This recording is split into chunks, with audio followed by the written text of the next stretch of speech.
Hello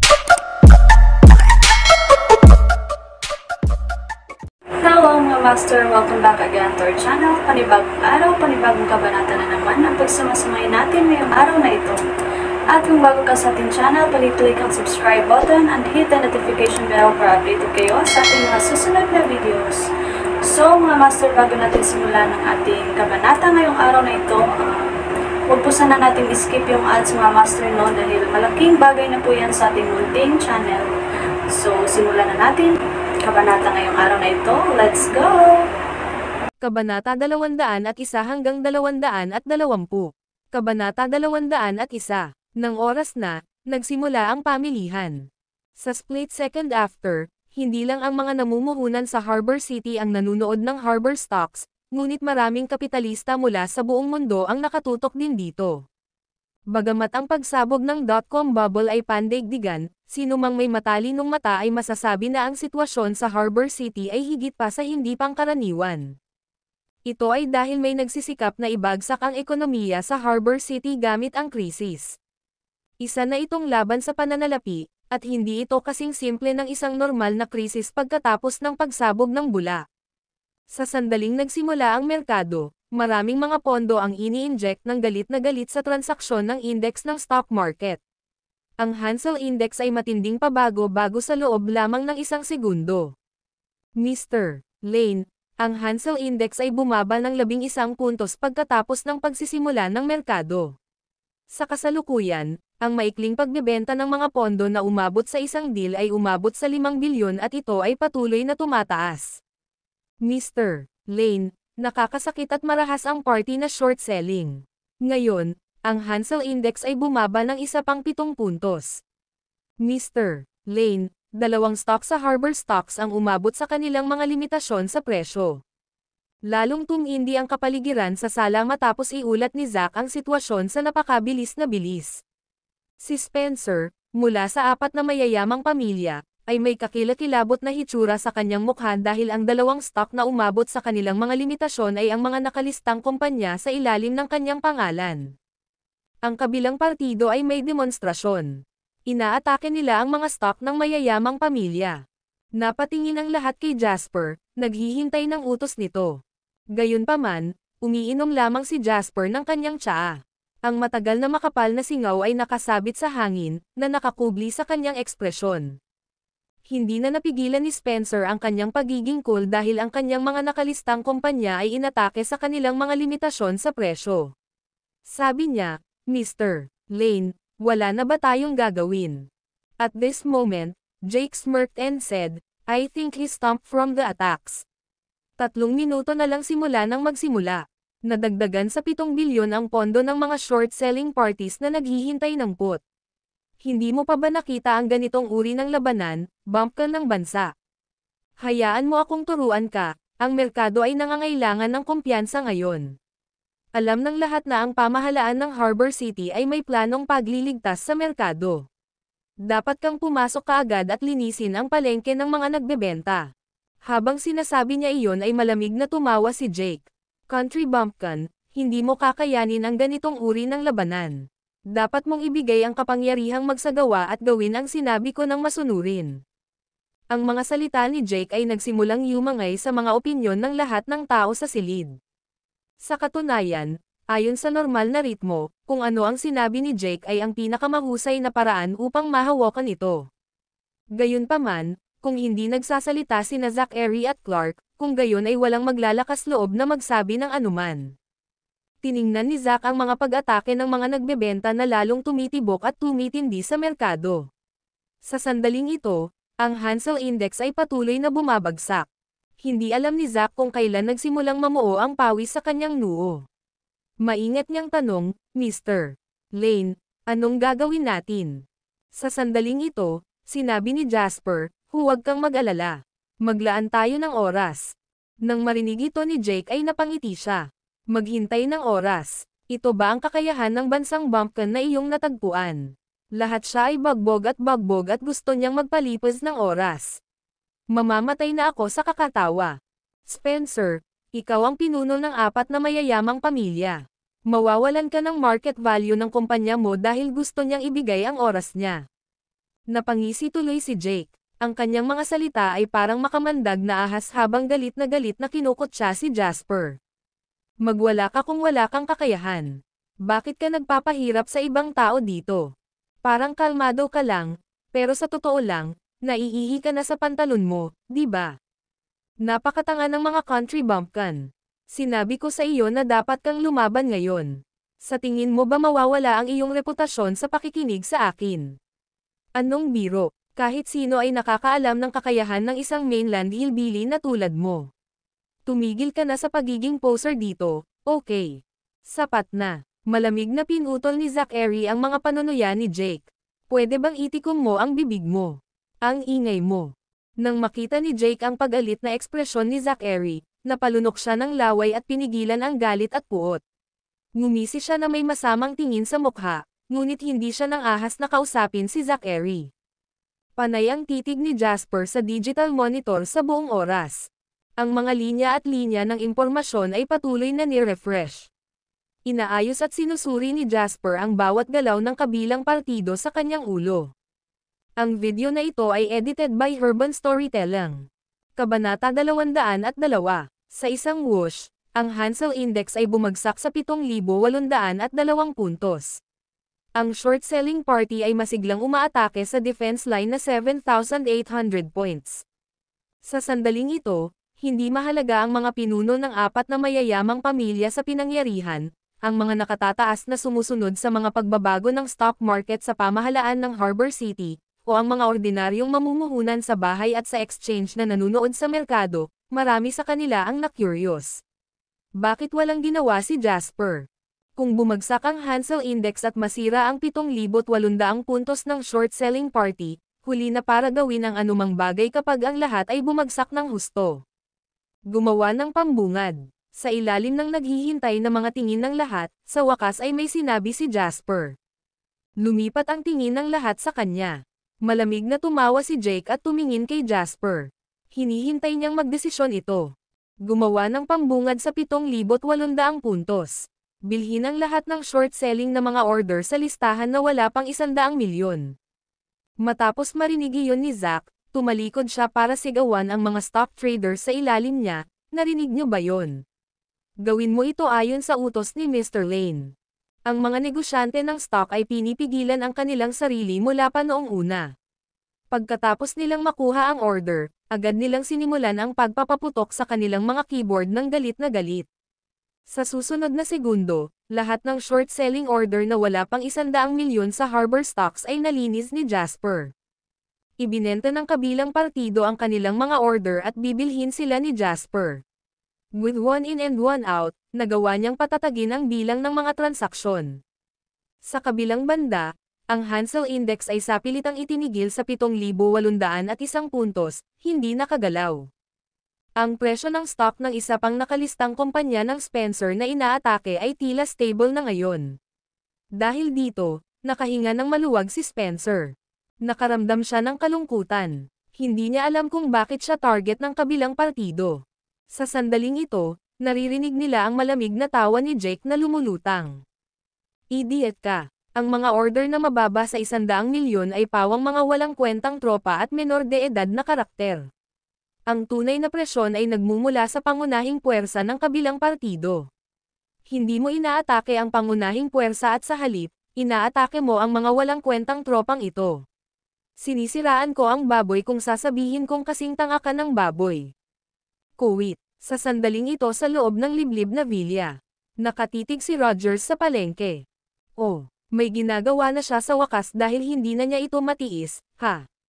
Sinabi ni Rogers na may panunuya pagkatapos niyang makita ang mga order na wala pang 100 milyon na na-clear sa merkado. Ano ang susunod nating gagawin? Tanong ng isa niyang subordinate. Nagkibit balikat si Rogers at nagsali ng isang baso ng red wine. Aniya, nagmamasid lang ang kalaban namin sa mga taktika namin. Ngayon, naalis na niya ang maliliit na mamumuhunan na gustong kumita ng kaunting pera habang umaakyat sa trend. Sinusubukan ba niyang lumaban sa amin sa 7,800 puntos? Patuloy kaming maghihintay na bumaba ito at may short sell. Magbukas ng mas maliliit na order sa ilalim ng 100 milyon. Kung gusto niyang linisin ang larangan ng digmaan, gagawa na lang ako ng mas maraming gulo para sa kanya. Nakaka-interes na binata mula sa mainland. Ang iyong kalmado ay nagulat ako, ngunit, makikita mo pa ba kung nasaan ang pangunahing puwersa ko? Kuwait. Halos masasabi ko ang komposisyon ng pangunahing puwersa mula sa nagbebenta, ngunit ngayon, maraming mga verman ang sumusubok na gamitin ang pagkakataong ito upang kumita ng pera habang ang harbor stocks ay bumabagsak. Ang mga verman na ito ay magpapalabo sa ating paningin, kaya kung gusto nating mahanap ang pangunahing puwersa na short selling, kailangan nating linisin ang larangan ng digmaan, sabi ni Jasper. Pagkatapos, higit sa 10 transaksyon mula sa nagbebenta na wala pang 100 bilyon ang nangibabaw sa digital screen ng biglaan. Ngumisi si Jake. Natulala ka ba? Sa palagay mo ba ikaw lang ang nakakaalam kung paano gumawa ng isang bagay na hindi kinakailangang komplikado? Napakagaling mong magsalita ng malaki, kaya hanapin mo ako ngayon. Nasaan ang pangunahing puwersang nagtatago sa 12 ng mga order na ito? Ito ay mga kalituhan lamang na nilikha ng pangunahing puwersa. Bakit ko sila hahanapin? Mahinang sabi ni Jasper sa buy order. Gumawa ng mga pagbubukas. Bilhin at i-clear ang lahat ng mga short-selling na transaksyon sa market. Gusto kong hindi na sila makagawa ng higit pang kalituhan. Pagkatapos, gumawa ng higit pang mga pagbubukas, ilista, at bumili sa pagkakasunod-sunod ng 10 bilyon. Ang aming target na punto sa Hansel Index ay 7,850 puntos. Ang video na ito ay edited by Urban Storytelling. Kabanata 203, isang malaking order ng 10 bilyon. Ito ay isang pambihirang tanawin na makita kahit sa ang stock exchange market sa mundo naruroon. Ngayong hapon, ang mga mamumuhunan mula sa buong mundo ay nakatutok sa harbor stocks nang lumitaw ang isang malaking order na 10 bilyon na may tunay na kahalagahan. Nang ang 10 bilyong ito ay nai-inject sa merkado, ito ay walang alinlangan na isang cardiac stimulant sa mga mamimili na halos maubos ang lahat ng mga mapagkukunan. Alam ng lahat na nagsimula nang maganap ang pagliligtas sa merkado mula sa gobyerno at 4 na mayayamang pamilya. Ang pondo ng daan-daang bilyon ay narito na. Gayunpaman, ang mga namumuhunan ay hindi nagawang manatiling masaya ng matagal. Ang napakalaking order na ito ng 10 bilyon ay nilamon sa susunod na segundo na parang isang provocation. Kasabay nito, maraming selling order ang lumitaw sa gilid ng short selling party. Ang Hansel Index na may mga palatandaan ng pagbawi ay bumaba muli sa humigit kumulang 7,800 puntos at ito ay pabago-bago sa paligid ng figure na iyon. Ang pangunahing puwersa ng nagbebenta at bumibili ay nagsimula ng matinding masaker na pumapalibot sa 7,800 puntos nang walang anumang babala. Bilhin ang lahat ng nangungunang 10 stock ng infrastructure bank, enerhiya at teknolohiya, at ang 4 na pangunahing sektor. Mayroong 40 stocks at ito ay magiging kabuuang 40 bilyon kung bawat isa ay 1 bilyon. Pagkatapos mong gawin ito, papahintulutan ko ito. Patuloy na naguutos si Jasper sa sala. Sa sandaling ito, ang kapaligiran at sitwasyon sa sala ay napakatindi. Si Jasper ang nag-host ng pangunahing puwersa ng panig ng pagbili. Nahawakan na niya ang misteryosong pangunahing puwersa ng selling side na nagtatago sa dilim sa malapitang pakikipaglaban. Ang mga transaksyon na nagkakahalaga ng daan-daang milyon ay ginawa sa bawat minuto at bawat segundo. Sa merkado, ang retail investor ay naalis na lahat sa laro. Ang natitira ay ang mga institusyong normal na nakikisakay sa mga tao, ngunit ngayon, nanginginig sila na parang mga dahon sa hangin at hindi nang ahas na gumawa ng anumang ingay habang pinapanood ang dalawang malalaking putok na magka-head-to-head sa isa't isa. Ang stock market ay nagtrabaho tulad ng mga nobelang pantasya na may natatanging antas ng kapangyarihan. Karaniwan, ang mga retailer ay sumusunod lamang sa direksyon ng mga nakatataas sa food chain sa pag-asang kumita ng 1 o 2 mula sa karunungan ng mayayaman. Samantala, ang pinagsama-samang mga retail investor ay sapat na malakas upang alisin ang anumang puwersa. Napakaraming retail investor. Sa napakalaking pagkalat ng mga mapagkukunan, mahirap manatiling nagkakaisa. Ang mga may mas mataas na antas ng kapital ay karaniwang tinatawag na balyena. Ang mga malalaking retail na mamumuhunan na ito ay nailalarawan sa pamamagitan ng kanilang malaking halaga ng kapital at mayroon silang kakayahang impluwensyahan ang presyo ng mga kumpanyang may maliit hanggang katamtamang mga capitalization sa merkado.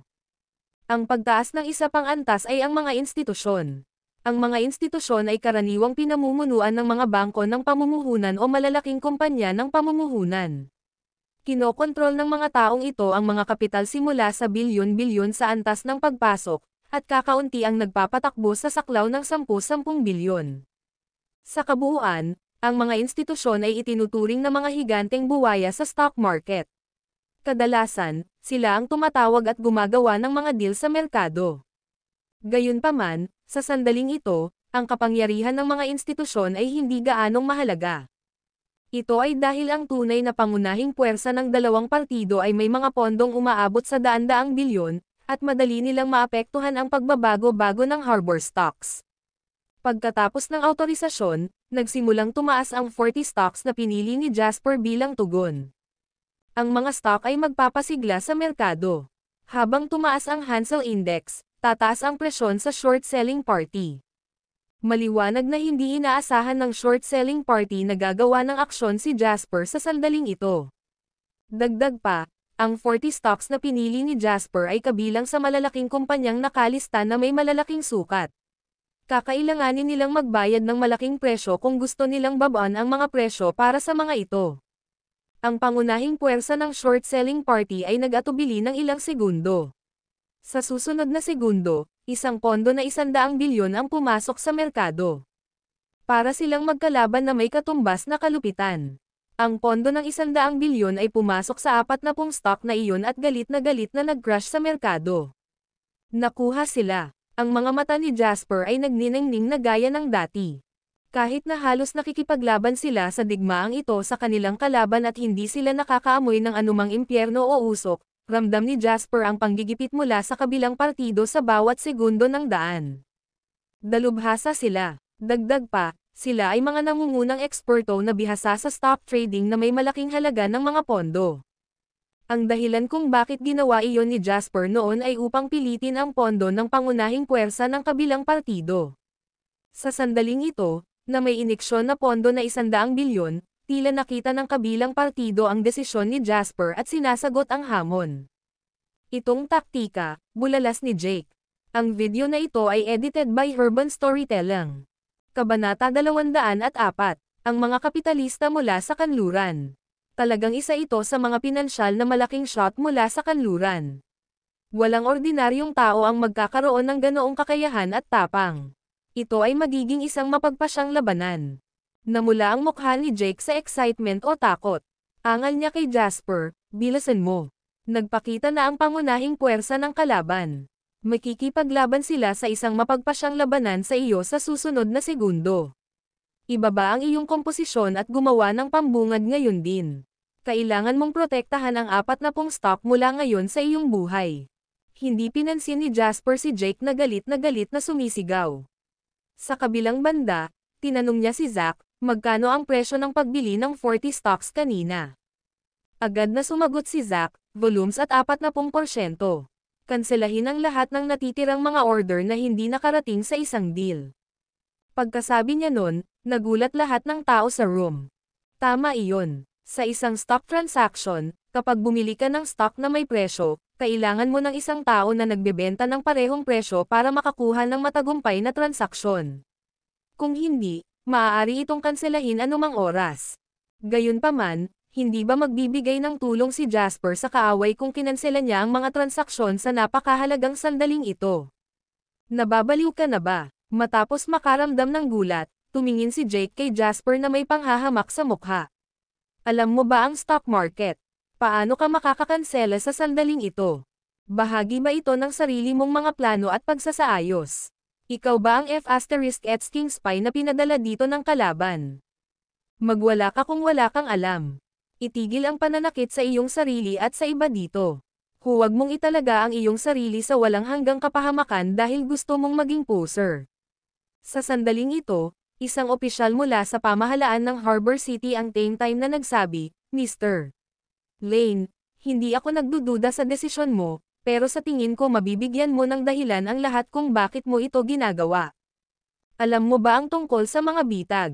Mahinang sabi ni Jasper. Kung talagang lalaban tayo sa kanila, kahit manalo tayo, masisira ang harbor stocks. Kaya, kailangan nating magtakda ng bitag, at sa bitag na ito, kailangan natin ng pain. Nandito na ang pain ko. Habang sinasabi niya iyon, itinaas ni Jasper ang kanyang kamay para ituro ang 40 stocks sa digital screen na bumubulusok dahil sa kanyang pagkansela. Nang pinag-iisipan ng lahat ang sinabi ni Jasper, tumaas ang boses ni Zack. Ang Hansel Index ay bumagsak sa ilalim ng 7,800 puntos. Napatingin ang lahat na may nakakatakot na ekspresyon. Ang Hansel Index sa digital screen ay nagpakita ng 7,620 puntos. Ang isang pondo na 100 bilyon na nag-crash sa merkado kasama ang pagkansela ni Jasper ay isang sakuna sa itaas ng isa pa. Ang Hansel Index ay bumagsak sa ibaba sa 7,800 puntos. Ito ang pinakamababa sa kasaysayan. Ito ang pain ko. Maglakas loob ka bang lumapit sa akin sa 7,600 puntos? Ungol ni Jasper. Nagsusugal ka sa ekonomiya ng Harbor City. Sigaw ni Jake. Kung gagawin mo ito at mabibigo, ang harbor stocks ay masisira. Nakakabaliw ka. Habang sinasabi niya iyon, naglakad si Jake papunta sa mga ulo ng 4 na mayamang pamilya na kanina patahimik. Tinuro niya si Jasper at sinabing, baliw siya. Iminumungkahi ko na alisin natin ang kanyang awtoridad na magsagawa. Hayaan mo akong gawin ito. Siya ay mula sa mainland, at nasa kanyang mga buto na wala siyang pakialam sa ekonomiya ng Harbor City. Nanggugulo lang siya ng walang plano. Sabihin mo na siyang mawala ngayon. Ako lang ang makakapagligtas sa ekonomiya ng Harbor City. Malakas na sigaw ni Jake. Kalmado ang mukha ni Clark na parang pool ng tubig. Nilinggan niya si Zachary at hindi umimik. Sinabi ni Zachary sa malalim na boses, gayunpaman, kung magtagumpay siya, maaagapan niya kaagad ang krisis na ito. Sa tingin ko sulit ito. Umiling si Spencer at sinabing, pakikinggan ko kayo. Sa sandaling ito, si Kennedy ay lihim na nagsulat ng isang text message sa kanyang telepono nang walang takip sa mata at ipinadala ito.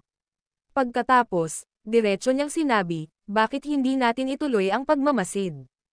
Tumanggo si Clark at sinabing, dahil pinili natin siya, kailangan nating maniwala sa kanya.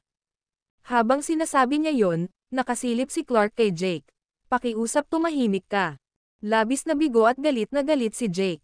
Tinuro niya si Jasper at sinabing, anak ng Ab**Turk, gusto kong panoorin kung paano ka mamamatay sa sarili kong mga mata. Kung bumagsak ang harbor stocks, babagsak ang ekonomiya ng Harbor City ilang taon. Ang bongga mo ngayon pero maya-maya, magiging tampulan ka ng pangungutya. Pagdating ng panahong iyon, sarili mo lang ang sisisihin mo dahil masyado kang mayabang at mayabang.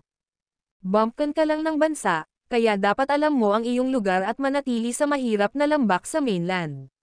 Bakit ka pumunta sa Harbor City para humingi ng kamatayan?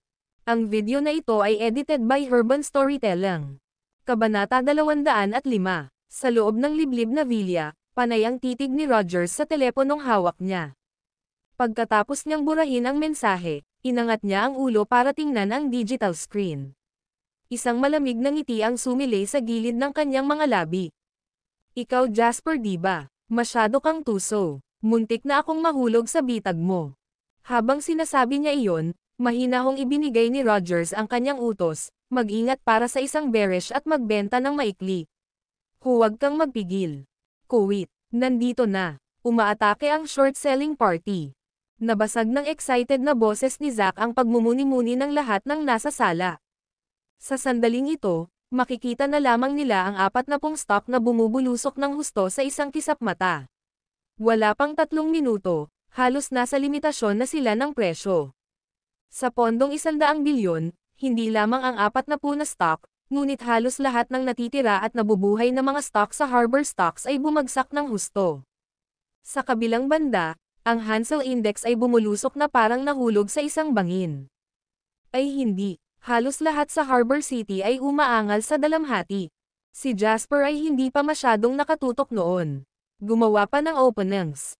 Bumuo ng isang defensive line sa 7,610 puntos sa Hansel Index. Ipaalam sa kanila na ito ang aming defensive line. Bukod sa sektor ng internet, bilhin ang lahat ng nangungunang 10 stock ng lahat ng iba pang sektor. Bilhin ang lahat ng mga ito sa malaking halaga ng pera.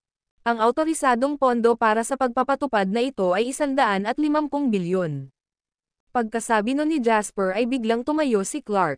Bulalas niya, ang kabuuang Market Rescue Fund ay umaabot lamang sa 100 bilyon, kaya saan nanggagaling itong 150 bilyon?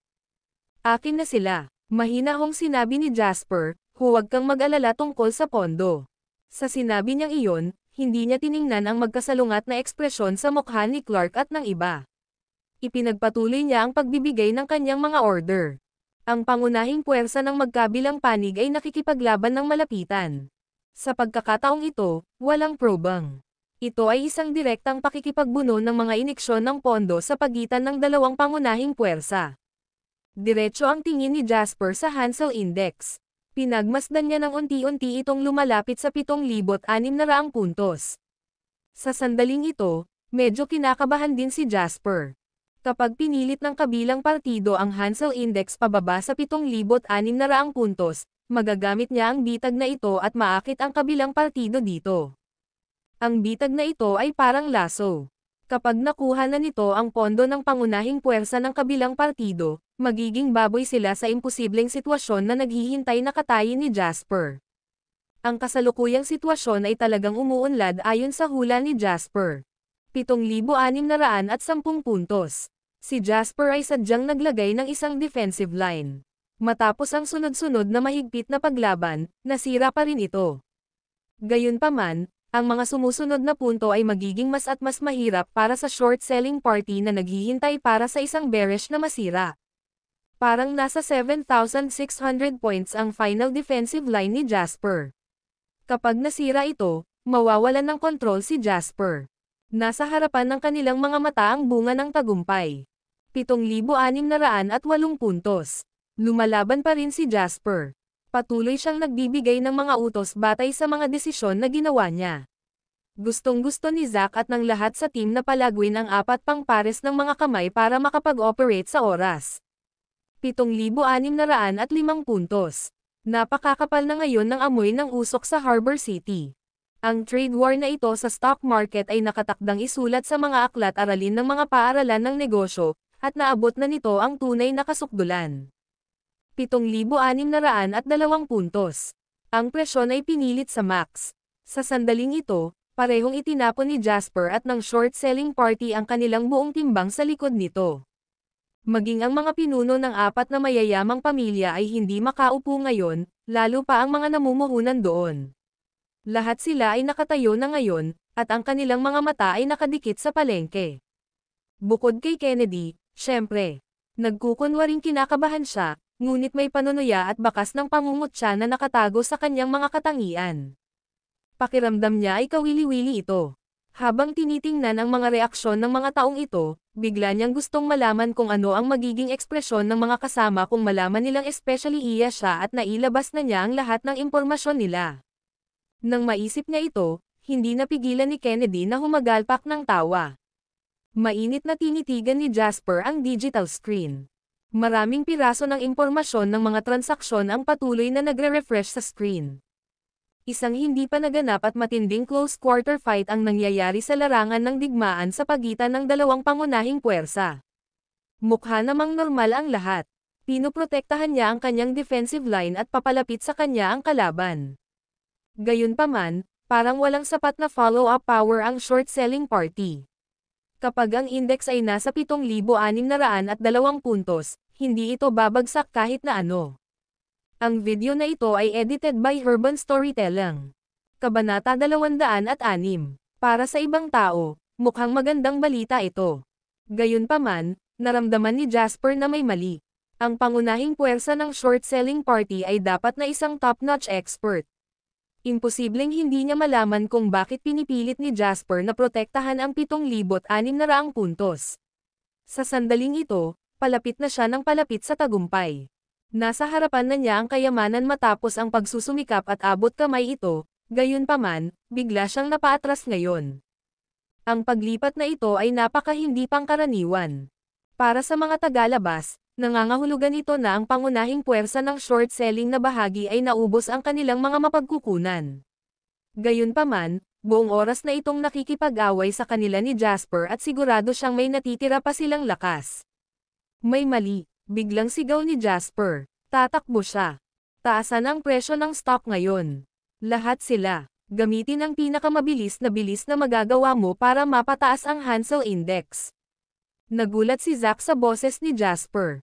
Katutubo niyang tinupad ang utos ni Jasper na parang nasa subconscious niya. Parang magic. Ang Hansel Index ay tumaas na parang may gumamit ng cheat code dito. Ang screen ay unang natatakpan ng isang madilim na mukhang berdeng kulay, ngunit pagkatapos ng pagtaas ng mga stock, ang mga numero ay naging maliwanag na pula mula sa madilim na berde. Ang stock market ay nagkaroon ng rebound at tumataas. Kasabay nito, parang hindi nang ahas ang short selling party na ipagpatuloy ang laban. Umaatras sila.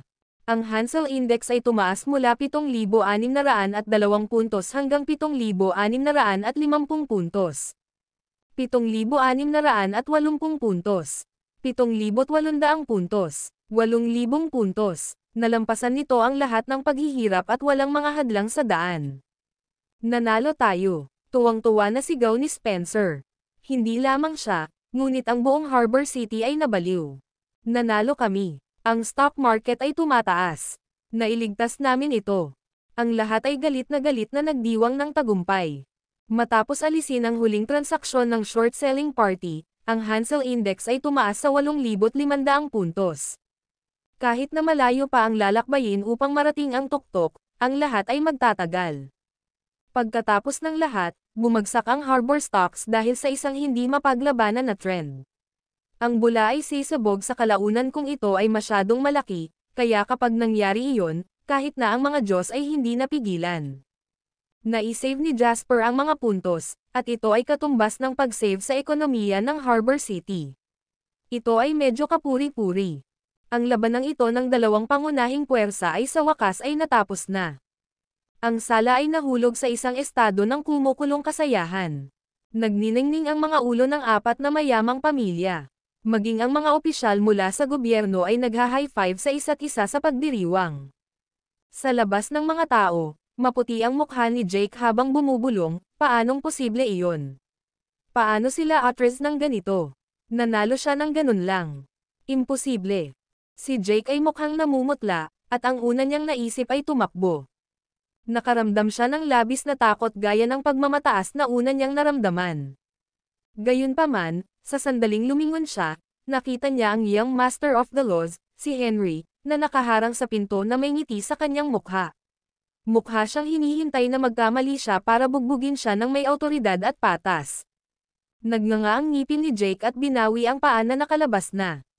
Ang hitsura sa kanyang mukha ay hindi regular na nagbago, at siya ay tumingin kakilakilabot.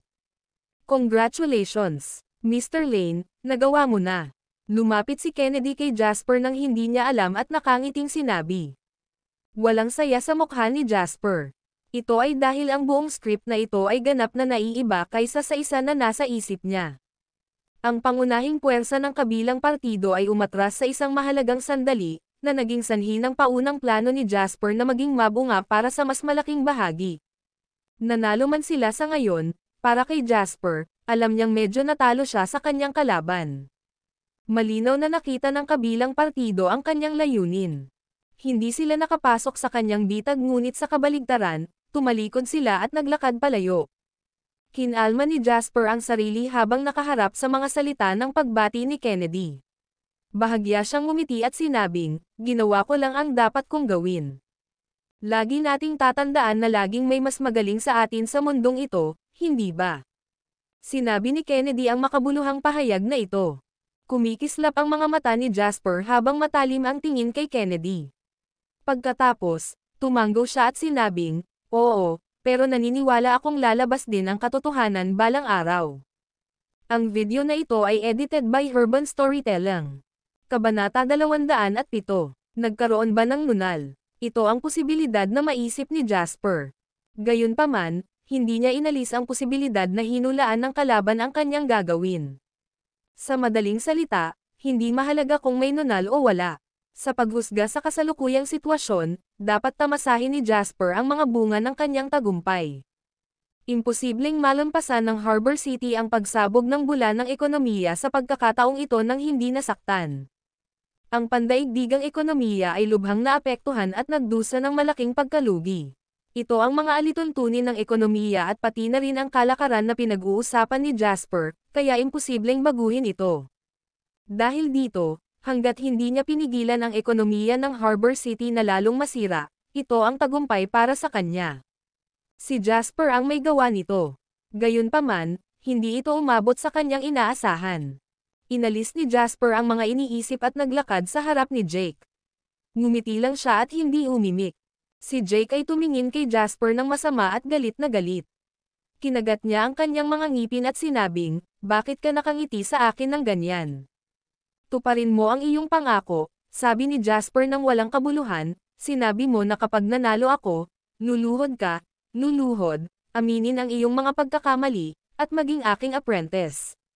Nakalimutan mo na ba iyon sa maikling panahon?" Natawa si Jake sa galit. "Gusto mo akong lumuhod, at hiling sa iyo na gawin akong apprentice mo. Nanaginip ka. Nasaksihan ng mga pinuno ng 4 na mayayamang pamilya ang sinabi mo kanina. Kung plano mong hindi mag-aari, maaari mo bang hulaan kung ano ang iyong mga kahihinatnan?" Mataray na sabi ni Jasper. Sabi ni Jake na may galit, "Jasper, huwag kang masyadong lumayo." "Masyado ba akong lumayo o masyado kang egotistic?" Tanong ni Jasper at walang emosyon ang mga mata niya na nakatingin kay Jake. "Hindi ko nagustuhan ang pakikipagkompetensya sa isang tao sa salita. Mas gusto kong magsalita base sa katotohanan. Ngayon, nakita mo na ito para sa iyong sarili. Nanalo ako, kaya, dapat mong tuparin ang iyong pangako." Tumawa si Henry at naglakad. Itinaas niya ang kamay at tinapik ang balikat ni Jake. Idiniin niya ito at sinabing walang kabuluhan, "Anak ng Ab**Turk, tumaya ka, magbabayad ka. Ngayon, ang isang weasel na tulad mo ay dapat lumuhod, at aminin ang iyong mga pagkakamali bago humiling sa kanya na kunin ka bilang kanyang apprentice." Pagkatapos niyang sabihin iyon, makahulugang sinabi ni Henry, "Kung hindi ka luluhod, sa tingin mo ba ay makakalabas ka sa pintuan ng Law Manor?" Pagkarinig ni Jake ay namutla ang mukha niya. Alam niya na ang isang anak ng isang nangungunang aristokrata tulad ni Henry ay magkakaroon ng lakas ng loob na gawin ang anumang bagay. Marami rin ang mga taong handang magbuwis ng kanilang buhay para sa kanya. Nag-isip sandali si Jake habang yumuko ng malalim. Lumuhad siya at napaluhod ng mariin sa sahig. "Nagkamali ako, pasensya na." Kinagat ni Jake ang kanyang mga ngipin at pinigilan ang galit sa kanyang puso. "Pakiusap, kunin mo ako bilang iyong apprentice." Tiningnan siya ni Jasper nang hindi magalit at sinabi kay Henry, "Hayaan mo siya at hayaan siyang umalis." "Hindi mo ba siya kinukuha bilang iyong apprentice?" Nakangiting tanong ni Henry. Gusto niyang gamitin ang pagkakataong ito para insultuhan pa siya. Next time, pinaikit ni Jasper ang kanyang mga mata. Kung mapapansin ng isa ang iba, ang isang tulad ni Jake ay talagang may mga kasanayan sa kasanayan. Siya ay isang angkop na kandidato upang maging kanyang subordinate upang pamahalaan ang mga ari-arian sa Harbor City pagkatapos niyang umalis. Gayunpaman, hindi angkop na pag-usapan ito ngayon. "Sige, mawala ka." Binatukan ni Henry si Jake. "Tandaan mong magpakumbaba sa susunod. Huwag kang magpapahanggan ng ilong dahil lang sa may mga patayan ka." Pagkarinig niya nito ay nagmamadaling bumangon si Jake. Sinulyapan niya ang dalawa na may mapait na hinanakit sa kanyang mga mata at nahihiya pang manatili rito. Dahil doon, tumalikod siya at tumakbo palayo. Masyadong abala ang mga pinuno ng 4 na mayayamang pamilya, lalo na ngayon. Matapos makipagpalitan ng kagandahang loob kay Jasper at mag-iwan ng mga pangakong makikipagtulungan sa kanya sa hinaharap, nagmamadali silang umalis. Matapos makalabas si Kennedy sa Law Manor, hindi siya pumunta upang ayusin ang kanyang mga ari-arian tulad ng iba pang gang. Sa kabaligtaran, bumalik siya sa liblib na villa. Pagkapasok niya sa villa, nakita niya si Rogers na nakangiti sa kanya habang itinataas ang kanyang wine glass. "Bumalik na ang number 1 spy ko," biro ni Rogers. Kinamayan ni Kennedy ng walang pag-aalinlangan at nagtanong, "Kumusta ang kita?" "Maaari tayong kumita ng 1 toneladang pera, syempre." Sabi ni Roger at nagkibit balikat. Gayunpaman, mayroon pa ring pagkakaiba sa aming inaasahan. Sanay na sanay ang binatang si Jasper. Ang bitag sa huli ay medyo kawili-wili. Gayunpaman, nalutas mo pa rin ito, hindi ba? I saw Jasper with a horrible look on his face when I was over there, nakangiting sabi ni Kennedy. Bata pa siya at kailangan niyang magbayad ng matrikula pagkatapos ng lahat, sabi ni Rogers habang nakatayo. Ang video na ito ay edited by Urban Storytelling. Kabanata 208. Babalik din ako sa United States para i-report ang sarili ko. May naghihintay din sa akin na handaan sa pagdiriwang. Ang lahat ng mga namumuhunan ay lubos na nasiyahan sa pakikipagtulungan sa aking mga kapwa kasosyo. Mula ngayon, magkakaroon tayo ng mga pagkakataong magtulungan. Ang bahaging pagmamayari mo ay ililipat sa iyong itinalagang account sa loob ng linggong ito. Sa ngayon, manatili tayong mababa dahil sa kasalukuyan, ang Harbor City ay nakakaranas ng napakalaking pag-crash sa bubble ng .com. Maraming potensyal na share ang nasa lower side, at ito ang tamang timing para makapasok ngayon. Sabi ni Rogers habang humahagalpak ng tawa. To be honest, I'm looking forward sa araw na mag-cross ang landas namin ni Jasper. Naintriga ang binatang ito sa aking interes. Pagkatapos ay gumawa lamang ng ilang mga komento, pinangunahan ni Rogers ang kanyang club na umalis sa eksena. Sa villa, si Kennedy at Bob lang ang naiwan doon. Naghagis ng sigarilyo si Kennedy kay Bob at sinabing may masalimuot na ekspresyon, ang grupo ng mga dayuhan na ito ay kumikita ng 1 tonelada. Sabi ni Bob na medyo nagseselos, napakalaki ng kakayahan nila. Ano ang magagawa natin sa kanila? Gayunpaman, aral din ito para kay Jasper. It should make him realize na mas may kakayahan ang iba kaysa sa kanya at hindi siya dapat masyadong mayabang. Huminga ng usok si Kennedy at sinabing, sa hinaharap, magkakaroon ng maraming pagkakataong turuan ang mga kabataan sa Harbor City tungkol sa kanilang katayuan sa lipunan. Habang nasa kalagitnaan siya ng pag-uusap, nakatanggap ng tawag si Kennedy. Ito ay isang tawag mula sa kanyang anak na si Mitch Langdon. Anong problema? Tanong ni Kennedy. Sa kabilang dulo ng tawag, ang boses ni Mitch ay sinundan ng humihikbing tono. Tatay, ako, basag na ako. Nang mga sandaling iyon ay magulo ang buhok at damit ni Mitch. Para siyang isang mahirap na tumatakbo para sa kanyang buhay. Sinulyapan niya si Zane na nasa lupa at hindi makagalaw kahit 1 pulgada. Hindi umihimik ang lalaki habang si Mitch ay nagsasalita ng nanginginig ang boses. Akala ko babagsak pa rin ang Harbor stocks ngayon, kaya inubos ko ang mga ari-arian ng pamilya at inilagay ko ito sa isang short sale. Hindi ko inaasahan na ang B***starred na si Jasper ang mapili bilang host ng Market Rescue Fund. Sa unang wave, agad niyang ni-clear ang mga order namin. Sa ngayon, ang mga presyo ay patuloy na tumataas. Ako at si Zane, na-liquidate na at nabakarot na. Si Kennedy, na sa una ay nasa isang medyo kaaya-ayang mood, ay agad na nagkaroon ng madilim na ekspresyon pagkatapos marinig ito. Di ba inutusan kitang mag-behave at manatili sa bahay na walang ginagawa? Sino ang nagbigay sa iyo ng lakas ng loob na gumawa ng sarili mong desisyon at pumunta para maglaro ng mga stock? Hindi mo ba alam kung ano ang sitwasyon ngayon? Kahit ako ay nag-iingat at walang lakas ng loob na gumawa ng anumang bagay ng padalos-dalos. Sino kayo para maging matapang? Lalong naiinis si Kennedy habang nagsasalita, at bigla siyang umungal habang nagtanong, magkano ang nawala sa inyo ni Zane? Pareho tayong nasira, nawala ako ng bilyon. Mas malala pa si Zane. Sinanglapan niya ang kanyang bahay at nawalan siya ng 600 milyon, sabi ni Mitch na nanginginig ang boses. Huminga ng malalim si Kennedy at sinabi sa kanyang nagngangalit na mga ngipin, napakaraming basura na hindi kailanman makakamit at nabigo lamang.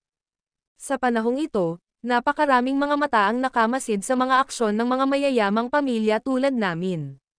Kung kumalat ang balitang ito, na ang aking anak na lalaki ay nagsagawa ng isang maikling pagbebenta sa mga pagbabahagi at tinangka na lumunin ang mahirap kumita ng mga pera ng mga shareholder na iyon upang tuluyang mawalan ng bilyon-bilyon.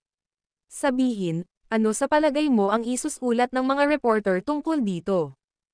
Ang pride ng pamilya Langdon, pride ko, at pride ng lolo mo ay mabahiran lahat ng basurang tulad mo. Kasama ko si Bob ngayon. Kayong dalawang spoiled brats, umuwi na kayo this instant. Kuwit, sa sambahayan ng mga batas. Kinakalkula ni Jasper ang mga gantimpala mula sa operasyong ito. Hindi maganda ang pakiramdam niya sa tuwing naiisip niya ang pagkakamaling nagawa sa pagtatapos ng market rescue plan. Matapos ibawas ang 100 bilyong pondo para iligtas ang lungsod, nakakuha tayo ng 78 bilyon mula sa 40 bilyong kapital noong kasagsagan nito. Gayunpaman, sa hapon, ginamit ko ang halagang iyon para sa planong pagliligtas sa merkado. Sa ibabaw, nanalo kami. Gayunpaman, sa pinakahuling sandali, halatang talo ako noong nakikipag-contest ako sa kalaban. Nawalan ako ng karagdagang 18 bilyon. Napailing si Jasper sa opisina ni Zachary. Bakas sa mukha niya ang pagkadismaya. So, sa ngayon, meron pa tayong 80 bilyon, which coincidentally na-double. Kaya lang karamihan ng pera ay hindi mailabas, lahat para ma-stabilize natin ang harbor stocks. Tinapik ni Zachary ang balikat ni Jasper at sinabing, ginawa mo na ang lahat. Huwag masyadong malupit sa iyong sarili. Mapapapagod ka lang. Ako na ang magkokontrol sa halaga iyon. Dati, gumastos ka ng 5 bilyon at nabawi mo ang iyong kapital na may ilang kita. Mamaya, bibigyan kita ng 10 bilyon. Pareho lang kayo ni Michael. Naglabas siya ng 5 bilyong kapital. Gagawin ko rin at bibigyan ko siya ng karagdagang 10 bilyon. Ang natitirang 60 bilyon, malugod kong tatanggapin. Nakangiti si Zachary. Naramdaman niya na ang batang ito, si Jasper Lane ay magiging isang malaking shot sa darating. Hindi, dapat na siya ay papunta sa isang mas mataas na yugto sa mundo kung saan siya ay tatayo sa isang mas mataas na antas. Sa pag-iisip nito ay napasulyap si Zachary kay Jasper na may pagtataka. Hinangaan at iginagalang niya si Jasper mula sa kaibuturan ng kanyang puso. To be honest, sa umpisa pa lang noong sinabi mong tulungan mo ang Law family na kumita ng 10 bilyong iyon, nagdududa pa ako sa iyo, pero ngayon, nakatulong ka na sa Law family na kumita ng 30 bilyon. Hindi mo kami binaygo, lumagpas ka pa sa inaasahan namin. Ang video na ito ay edited by Urban Storytelling. Kabanata 200. Umiling si Jasper at sinabing, pareho kaming nakakuha ng ilang benepisyo. Kung wala ang Law family, hindi rin ako kikita ng ganito kalaki. At the end of the day, without the help from the Law family, I'm afraid that I wouldn't even have the opportunity to show my talents also. Tumanggaw si Zachary sa kasiyahan ng kaharap ang kabab ang loob ni Jasper.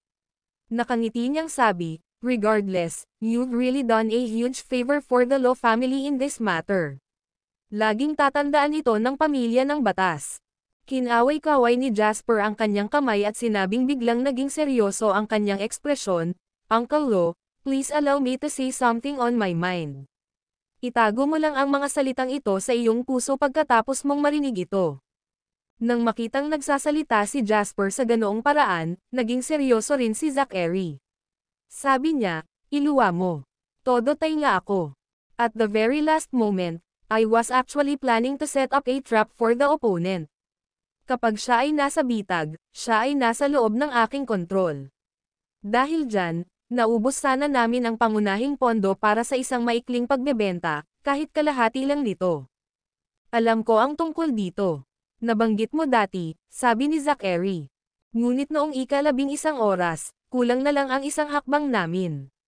Ang kalaban ay masyadong mapagpasyahan at sa halip ay umatras. May hinala ako na may especially iya sa atin. Nang marinig ito ay naging napakahigpit ng ekspresyon ni Zachary. Maaari tayong maging ganap na sigurado na ang pangunahing puwersa na gumagawa ng maikling pagbebenta ay may mga pondo mula sa mga kanlurang bansa. Gayunpaman, patuloy pa rin ang investigasyon kung sino ang pinuno. Sinasabi mo na sa atin, mayroong isang especially iya na tumutulong sa mga bansang kanluranin. Seryoso ang tono ni Zachary. Kanina, maraming tao sa hall. Maaari nilang ibukod si Zach at ang trading team. Mula noong nakalipas na 2 araw, sila ay magkasama sa ilalim ng mahigpit na pagbabantay ng mga security guard. Kahit na mayroon silang intensyon na maglabas ng impormasyon, hindi sila magkakaroon ng pagkakataong iyon na gawin iyon. Sumunod ay ang mga pinuno ng 4 na mayayamang pamilya, kasama ang 2 opisyal ng gobyerno ng Harbor City, at Jake Cullen. Sino sa tingin mo ang pinakakainahinala? Tanong ni Zachary. Wala akong ideya. Umiling si Jasper. Actually, ang conclusion na may spy sa atin ay sarili kong hula din na walang konkretong patunay. Kaya kung sino ang pinakakahinahinala, sa kasalukuyan ay kakaunti lang ang impormasyon na dapat kong ipagpatuloy. Hindi ko masasabing sigurado. Sige, magsasagawa ako ng investigasyon sa bagay na ito, sabi ni Zachary na may madilim na ekspresyon. Sa puntong ito, ang pagiging isang especially iya para sa mga pondo sa mga bansa sa kanluran ay hindi naiiba sa pagbebenta ng sariling bansa sa iba. Hinamak ni Zachary ang mga taong nagtaksil sa kanilang bansa para sa kanilang sariling luho. May isang bagay na maaaring kailangan mong isaalang-alang. Sinabi ni Zachary kay Jasper, ang Financial Weekly magazine na pinakamalaki at pinakasikat sa buong Harbor City, Terrace Financial Weekly, ay umaasa na magkaroon ng espesyal na interview session sa iyo. Kinawayan ni Jasper ang kanyang kamay at sinabing, marami akong trabahong gagawin. Baka hindi ako libre. Isa itong pagkakataon na isama ang Gladness Entertainment Movies noong nasa recovery phase pa ang Harbor stocks. Mabilis siyang pumasok sa mga potensyal na stock na maaaring tumaas sa hinaharap. Napakaraming bagay ang naghihintay para magawa ni Jasper. Hindi ka makakasama kung maglaan ka ng oras para pumunta. Maaari nilang sundin ang iyong schedule. Bukod pa rito, maaari ka pa ring makakuha ng ilang mga benepisyo mula sa lingguhang magazine na ito. Ano man ang mangyari, ang Harbor City ay isang lugar na nagbibigay diin sa reputasyon. Mayroong maraming mga pagkakataon kung saan ang reputasyon ay maaaring maging mas kapaki-pakinabang kaysa sa mga benepisyo. Ang maalalahang salita ni Zachary ay nagpabago sa isip ni Jasper. Sige, pagkatapos ay pakiusapan silang makipag-ugnayan sa akin. Kuwait, sa isang tahimik na study room sa isang villa. Smack, isang sampal ang dumapo sa mukha ni Mitch. Dahil sa sampal na iyon, nadapa si Mitch at napaatras ng 2 hakbang. Muntik na siyang matamba nang bumagsak ang kanyang ilalim sa sahig. Napakuyom siya ng kamao dahil sa nag-aapoy na sakit sa mukha ni Mitch, ngunit hindi siya naglakas loob na gumanti o ilabas ang kanyang pagkadismaya. Alam niya na ang kanyang ama, si Kennedy, ay may init ng ulo na mas masama kaysa sa kanyang sarili. Kaya naman, wala siyang lakas ng loob na magsalita kahit isang salita. Ikaw na hamak, sumabog sa tenga ni Mitch ang galit na dagandong ni Kennedy. Isa lang kung nasaran ka ng bait at nawalan ng pera. Pero how dare you be so matapang, kahit hilahin si Zane at ibenta ang mga ari-arian ng pamilya, itinatapon lahat. Alam ba ninyong 2 tanga na kayo ay mga anak ng mga mayamang pamilya? Kung kumakalat ang balita tungkol sa inyong paggawa ng maiikling benta at pagsisikap na kumita ng hard-earned na pera ng Harbor City sa panahon ng krisis sa pananalapi, sa tingin ba ninyo ay magagawa ninyong iangat ang inyong mga ulo sa Harbor City? Maging ang negosyo ng pamilya ay maaapektuhan din. Ang video na ito ay edited by Urban Storytelling. Kabanata 210. Si Zane ay nagtatago sa isang sulok, nanginginig sa takot. Hindi siya nang ahas na maglabas ng kahit isang salita sa ilalim ng mabatong tingin ni Bob. Nakaramdam din siya ng labis na pagkaagrabyado. Noong una, wala siyang lakas ng loob na gawin ang ganoong bagay, ngunit lahat iyon ay dahil sa sobrang kumpiyansa ni Mitch. Dahil dito, napahiya siya at pareho silang nakatipon ng halos 2 bilyon. Pagkatapos ay inilagay nila ang lahat ng mga pondo sa mga pagbabahagi.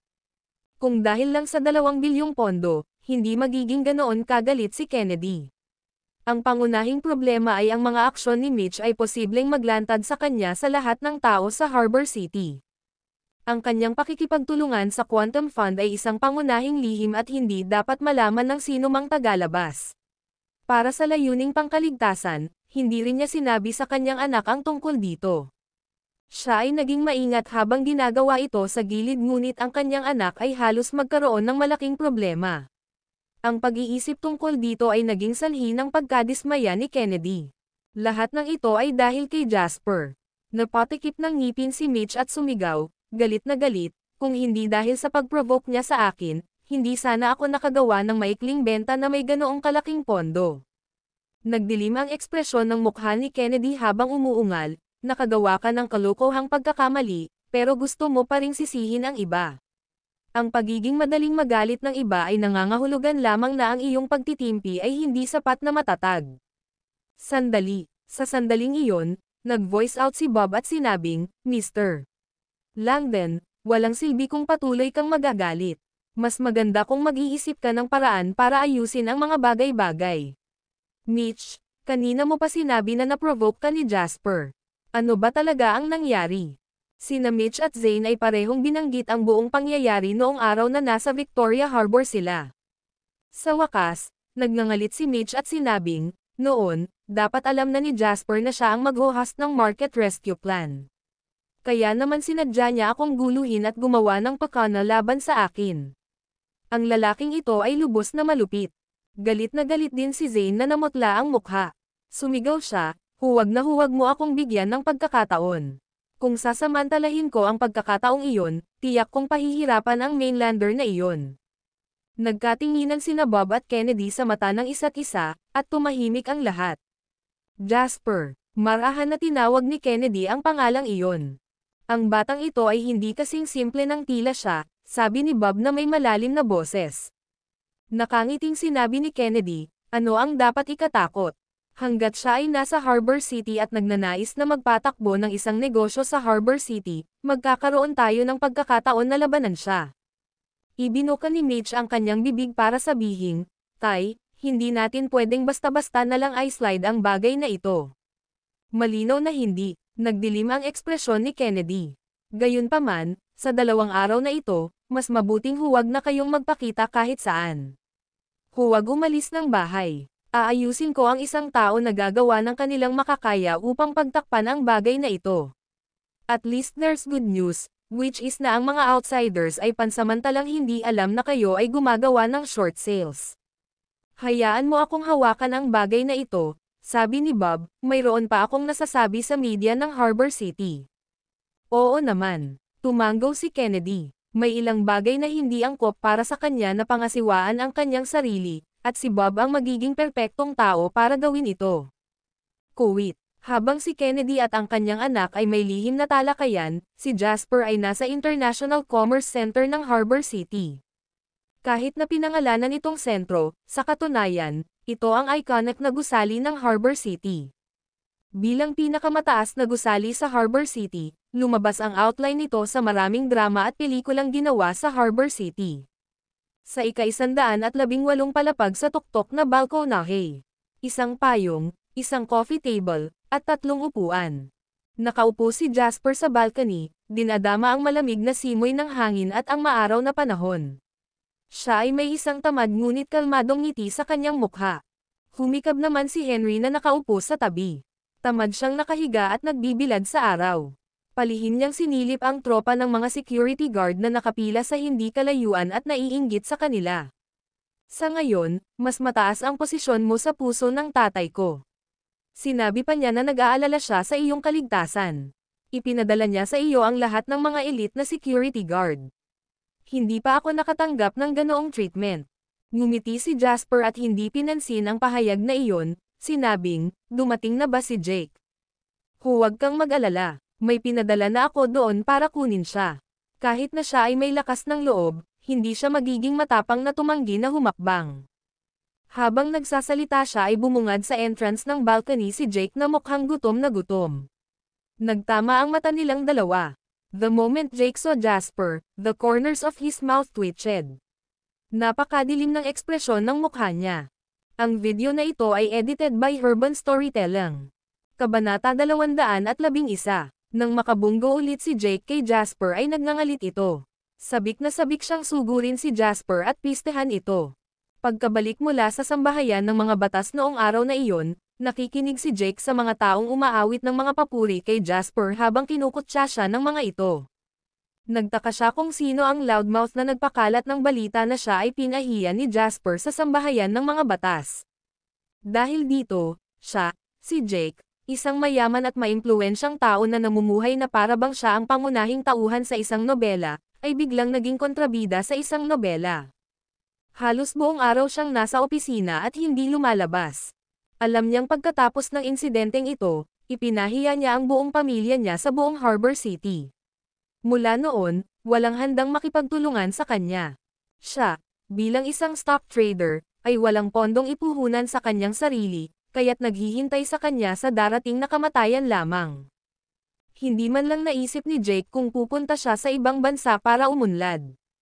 Gayunpaman, sa sandaling iyon, natagpuan siya ng mga tauhan ni Henry. Si Jake ay walang lakas ng loob na hindi nagpapakita sa harap ng patawag ni Henry. Sa pagkakataong ito, nakatingin siya kay Jasper na nakaupo sa balcony. Nakaharap ang kanyang likod sa maaraw na kalangitan, at ang kanyang casual na puting kamiseta ay nagpagwapo sa kanya sa ilalim ng payong. Maging si Jake ay kailangang aminin na ang hitsura at aura ni Jasper ay tiyak na isang prestihiyosong tao.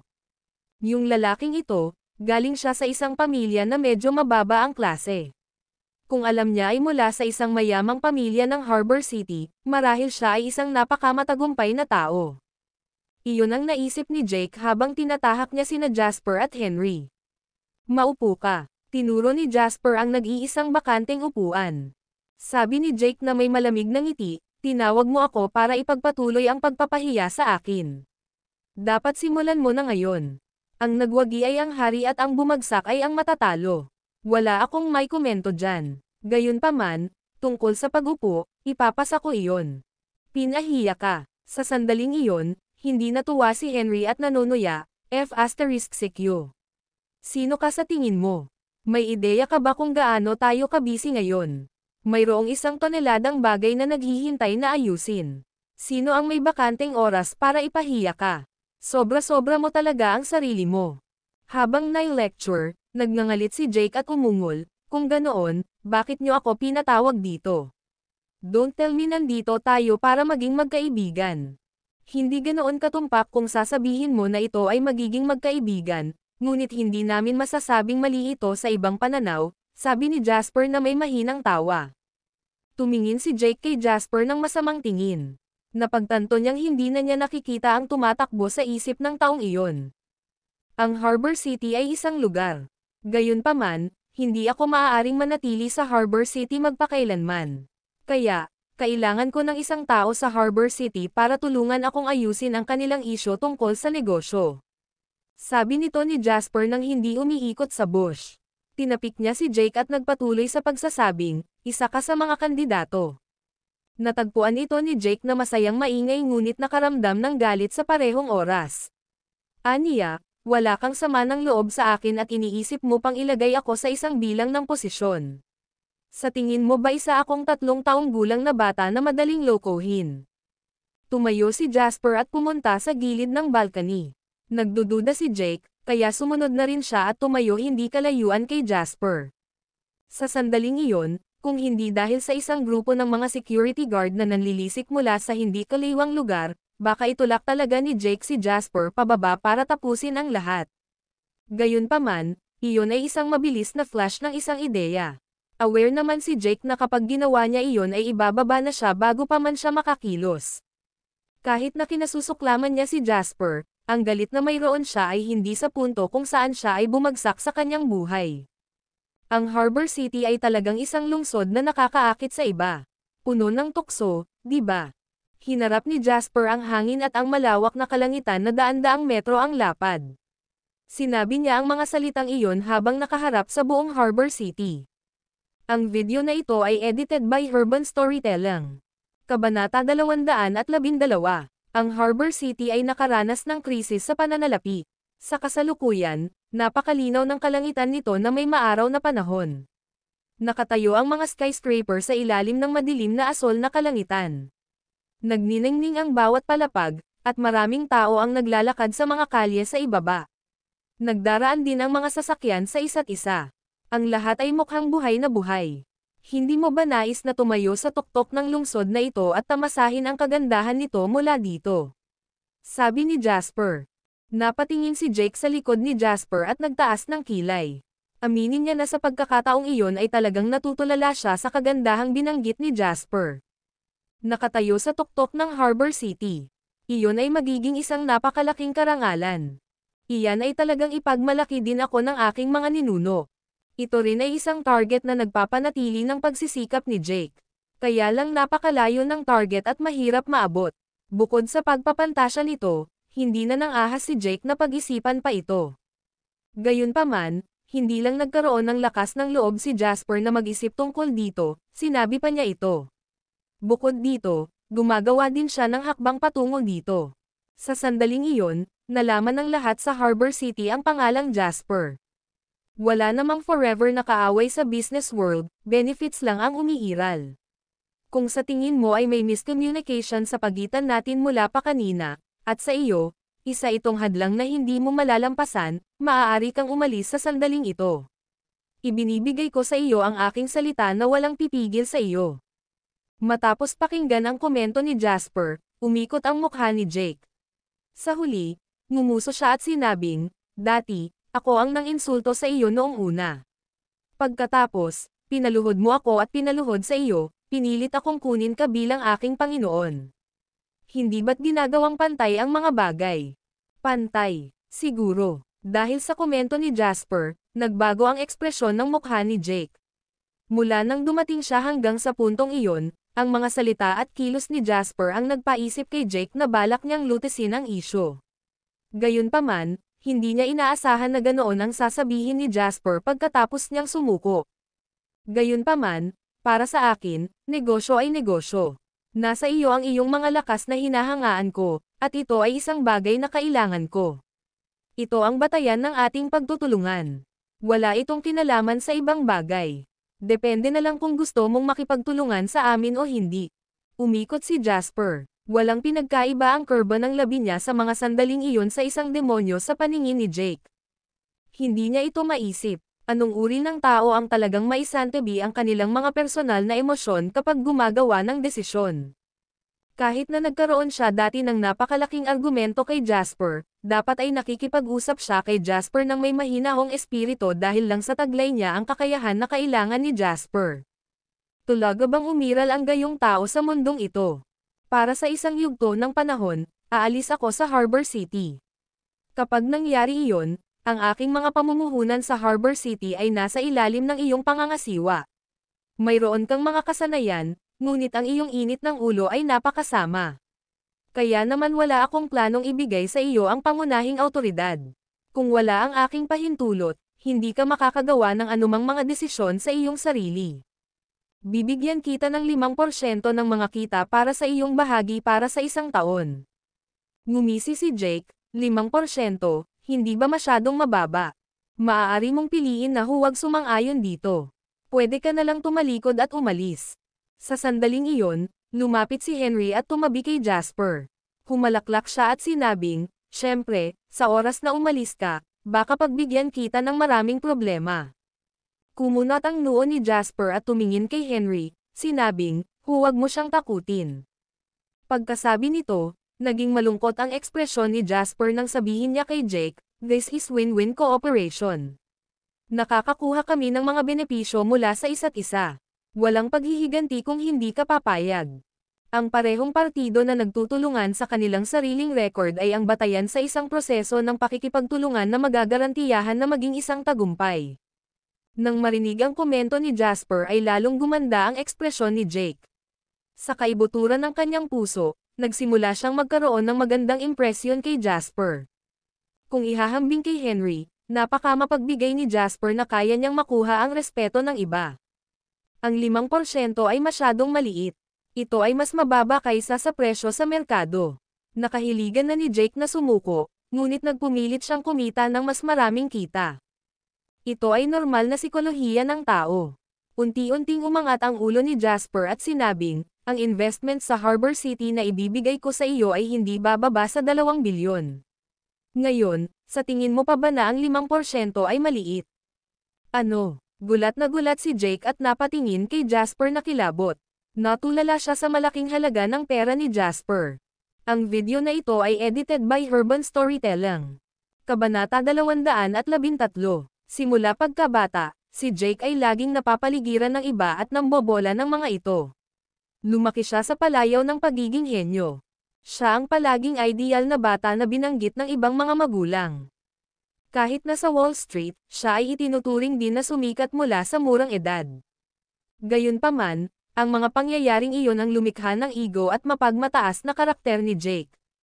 Gayunpaman, Ano man ang nangyari, walang makakaila sa napakalakas na kakayahan ni Jake sa pagtatrabaho. Sa kanyang 20s, nagawa niyang lumikha ng katanyagan para sa kanyang sarili sa Wall Street. Ang gayong kakayahan ay imposibleng makita sa sinumang ordinaryong tao. At saka, si Jake ay matalinong tao din. Matapos umalis sa sambahayan ng mga batas, kahit na siya ay labis na nabalisa at nagdusa ng husto, naglaan siya ng oras upang pakalmayan ang kanyang sarili. Matapos tingnan ang kanyang mga pagkakamali, bumalik siya upang saksihan ang paraan ng pangangalakal ni Jasper. Kailangan niyang aminin na kung siya ang nag-opera nito, baka tapos na ang Harbor Stocks. Hindi payag si Jake na aminin ito sa salita, ngunit sa kaibuturan niya, alam niyang malinaw ito.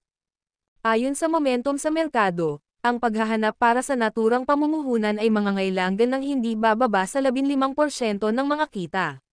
Saka lamang ito maituturing na pamantayan. Gayunpaman, iyon ay para lamang sa mga maliliit na customer na may milyon-milyong pamumuhunan. Ito ay 2 bilyon. Sa totoo lang, ang alok ni Jasper ay itinuturing na maluho. Kahit na hindi sikat si Jasper ngayon, marami pa rin ang maglalaban para makuha ang alok kung ipapaabot ito sa publiko. Napangiti si Jake nang maisip iyon at sinabing, tatanggapin ko ang alok.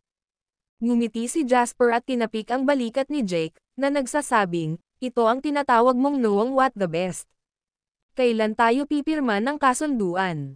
Kahit na pumayag si Jake na makipagtulungan kay Jasper, sa kaibuturan ng kanyang puso, tuluyan na itong sumuko sa kanya.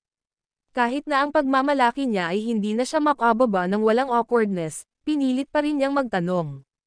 Makikipag-ugnayan ako sa iyo pagkatapos ng ilang oras. Ikinaway ni Jasper ang kamay niya. Oo naman, maghihintay ako ng balita mo, sabi ni Jake, saka siya umalis sa eksena. Sa pagtingin sa kanyang likuran, siko ni Henry si Jasper. Huwag na nating pag-usapan ang tungkol sa akin, ngunit maraming mga mahuhusay na tao sa Harbor City. Bakit mo siya hinahanap? Sa katunayan, maraming mga mahuhusay na tao at mga kumpanya sa pamamahala ng pamumuhunan na maaaring tanggapin ang aking gawain. Gayunpaman, sa malapit na hinaharap, ang Harbor City ay gagana bilang aking pangalawang pinakamalaking base. I won't be able to rest assured if I hand it over to other companies, sabi ni Jasper habang umiiling.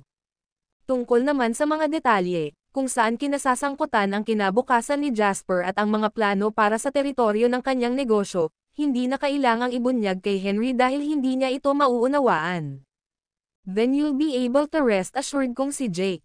Huwag mong kalimutan na siya ay isang tao na may kasakiman.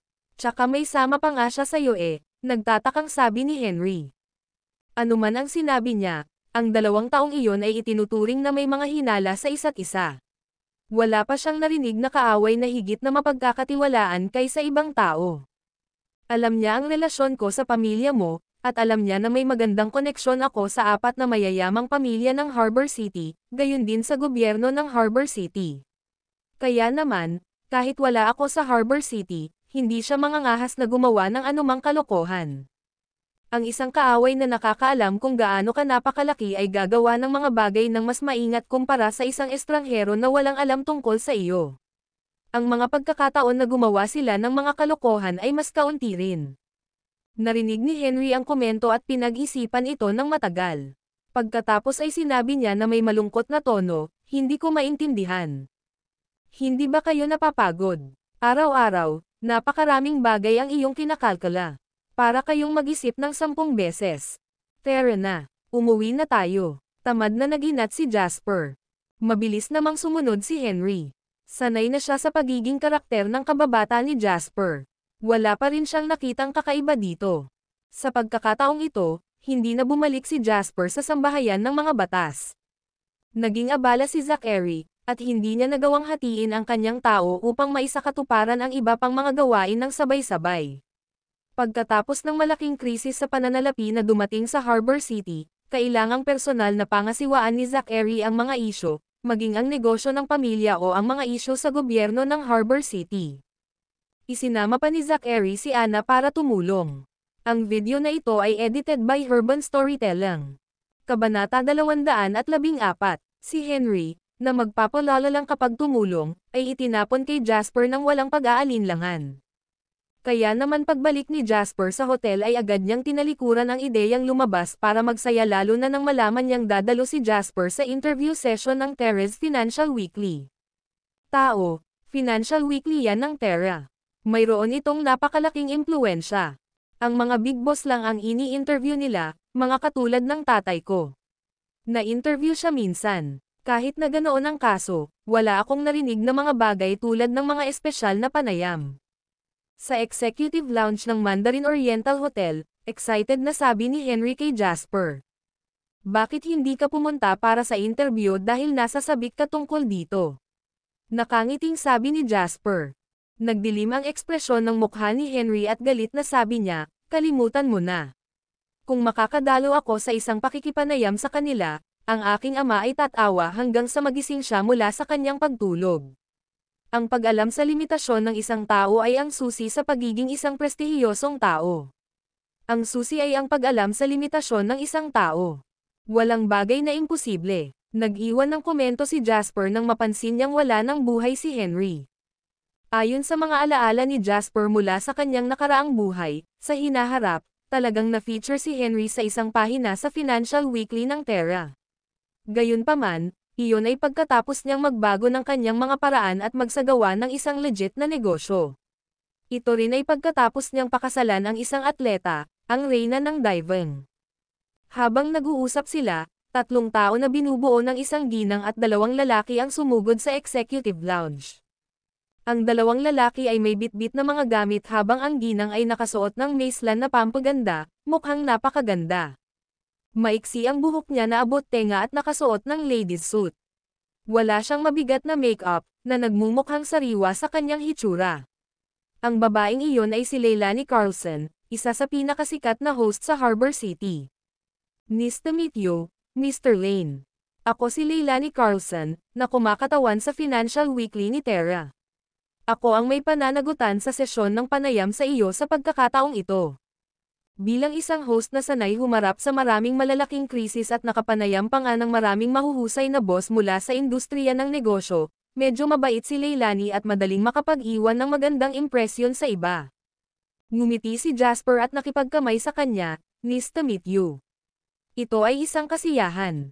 Pagkaupo, sinabi ni Leilani, alam namin na medyo abala ka, Mr. Lane.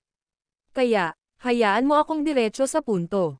Lubos kaming nagpapasalamat na handa kang maglaan ng ilang oras at makipagtulungan sa amin upang umupo para sa panayam na ito. Sa liwanag ng market rescue plan na iyong na-host, nagawa mong iligtas ang pananalapi ng Harbor stocks at hindi na sila dumanas ng karagdagang pinsala. Kaya, ang mga mamamayan ng Harbor City ay sabik na malaman ang higit pa tungkol sa iyo. Kaya sa pagkakataong ito, itatampok ka sa front page ng aming Terra's Financial Weekly. Nanlaki ang mata ni Henry na nasa tabi niya nang marinig iyon.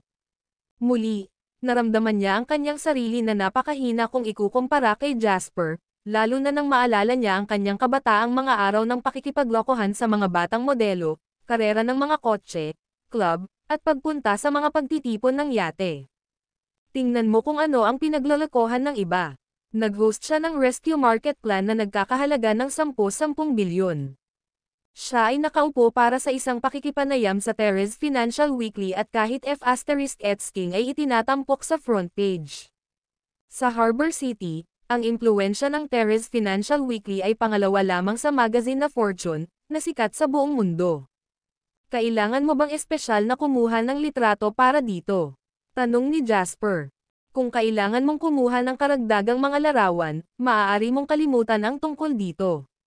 Napaka-busy ko talaga, at wala akong oras para mag-makeup at kumuha ng litrato. Halos mapatalon si Henry na nasa tabi niya sa komento ni Jasper. Sick ka. Maaaring wala kang oras, ngunit mayroon ako. Sandaling natigilan si Leilani. Isang kakaibang sensasyon ang nananahan sa loob niya. Sa totoo lang, napaka-easygoing ni Jasper. Wala siyang ego ng isang batang ambisyosong lalaki. Kahit na tinatanggihan niya ang isang bagay, maiparamdam din niya sa iba ang kanyang sinseridad. Ngunit ito ang Financial Weekly ni Terra. Kahit na ito ay isang boss tulad ni Caden, nagbigay din siya ng buong kooperasyon at ginamit ang isang buong araw para sa makeup at photoshoot kapag na-feature siya sa front page. Kung busy ka sa trabaho, Mr. Lane, then let's be flexible and immediately start with the interview. Tungkol naman sa photoshoot, sasamantalahin na lang namin ang anumang pagkakataon at magpapapicture. Mamaya, pipili tayo ng maganda. Isa at i-publish ito, sabi ni Leilani. Let's start, sabi ni Jasper habang tinatango ang ulo. Muling nag-alinlangan si Leilani at awkward na sinabi kay Henry na nakatitig sa isang sulok na may excited na tingin, Young Master Lo, pwede bang tumabi ka muna at maupo habang nagaganap ang shooting natin? Ayaw naming may ibang magpakita sa tabi ni Mr. Lane. Biglang nagdilim ang ekspresyon ni Henry. Ang mga apoy ng galit ay nananahan sa loob niya habang siya ay nagmumura sa loob. Asterisk ka. Ang video na ito ay edited by Urban Storytelling. Kabanata 215. Galit na galit si Henry kaya nagbago ang ekspresyon niya. Kailan kaya ang Young Master Lo, na lahat ay makapangyarihan sa Harbor City at may magandang reputasyon, ay itatapon ng iba ng may kahihiyan? Tingin pa niya istorbo ako dahil nasa background. Hindi na kailangan yan. Biglang nagsalita si Jasper at nakangiting sinabi, payagan mo siyang ma-interview sa akin. Kung tutusin, sa palagay ko marami ang mga mambabasa na medyo interesado sa pagkakakilanlan ng Young Master Lo. Ang kahilingan ni Jasper ay isa na hindi sumunod sa karaniwang hanay ng mga patakaran. Sa lahat ng ito, ang gayong propesyonal na panayam ay nasa isa-isang batayan. Kailan kaya magkakaroon ng eksena na dalawang tao ang nagpakita at sabay na na-interview? Dagdag pa, si Henry ay wala sa aming listahan ng mga dapat na pakikipanayam din. Gayunpaman, hindi tanga si Leilani. Matapos itong pag-isipan, naunawaan niyang matutupad ang mungkahi ni Jasper. Si Henry ay hindi basta-bastang tao kundi ang pinakamatandang Young Master ng Lo family.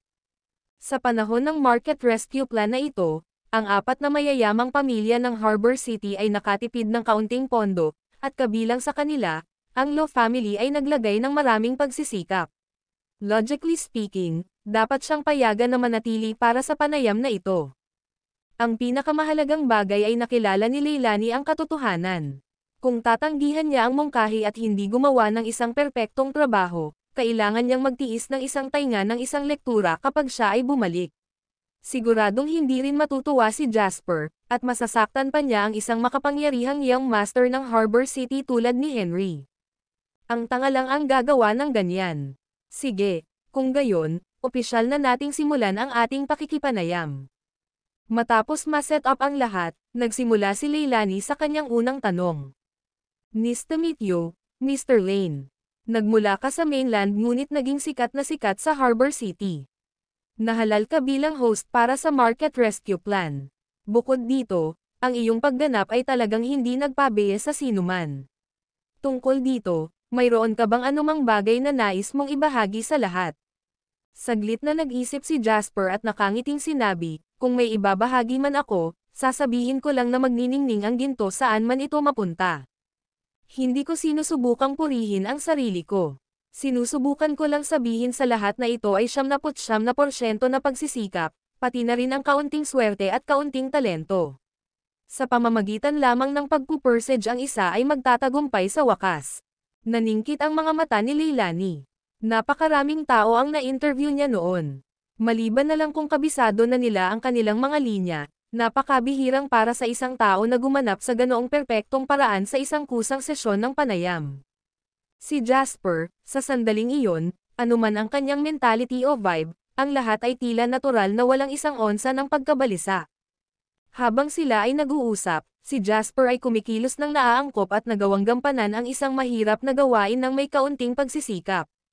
Naramdaman lang ni Leilani ang ganoong vibe at charisma sa mga amo na matagal nang sikat sa industriya ng negosyo.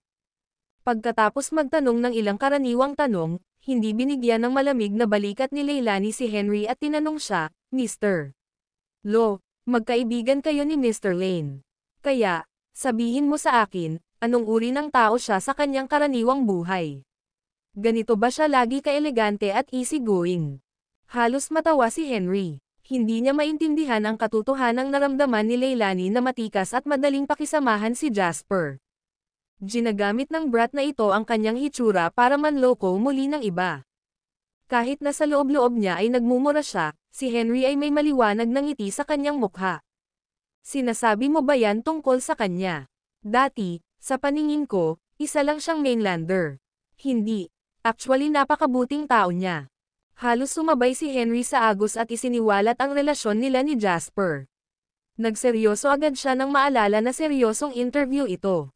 Sa buhay ko, ang relasyon ko sa kanya ay talagang, ng isang master at isang estudyante. Nanlaki ang mga mata ni Leilani. Hindi niya inaasahan na makakakuha ng ganoong sagot mula sa bibig ni Henry. Tama na, laking gulat mo ha. Actually, medyo nagtataka din ako sa conclusion ko.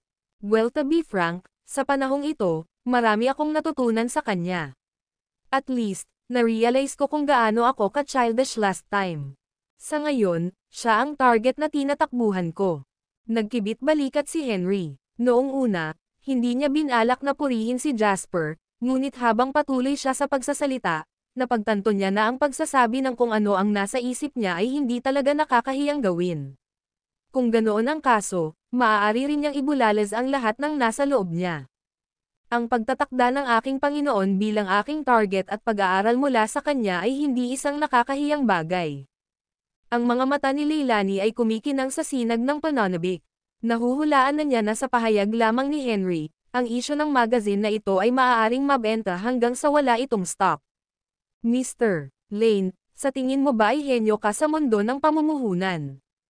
Sa ilalim ng mga ilaw na nagsama-sama, nakaupo si Jasper sa sofa na may pinaka-natural at komportableng posterya. Nang humarap sa tanong ni Leilani, natahimik siya sandali.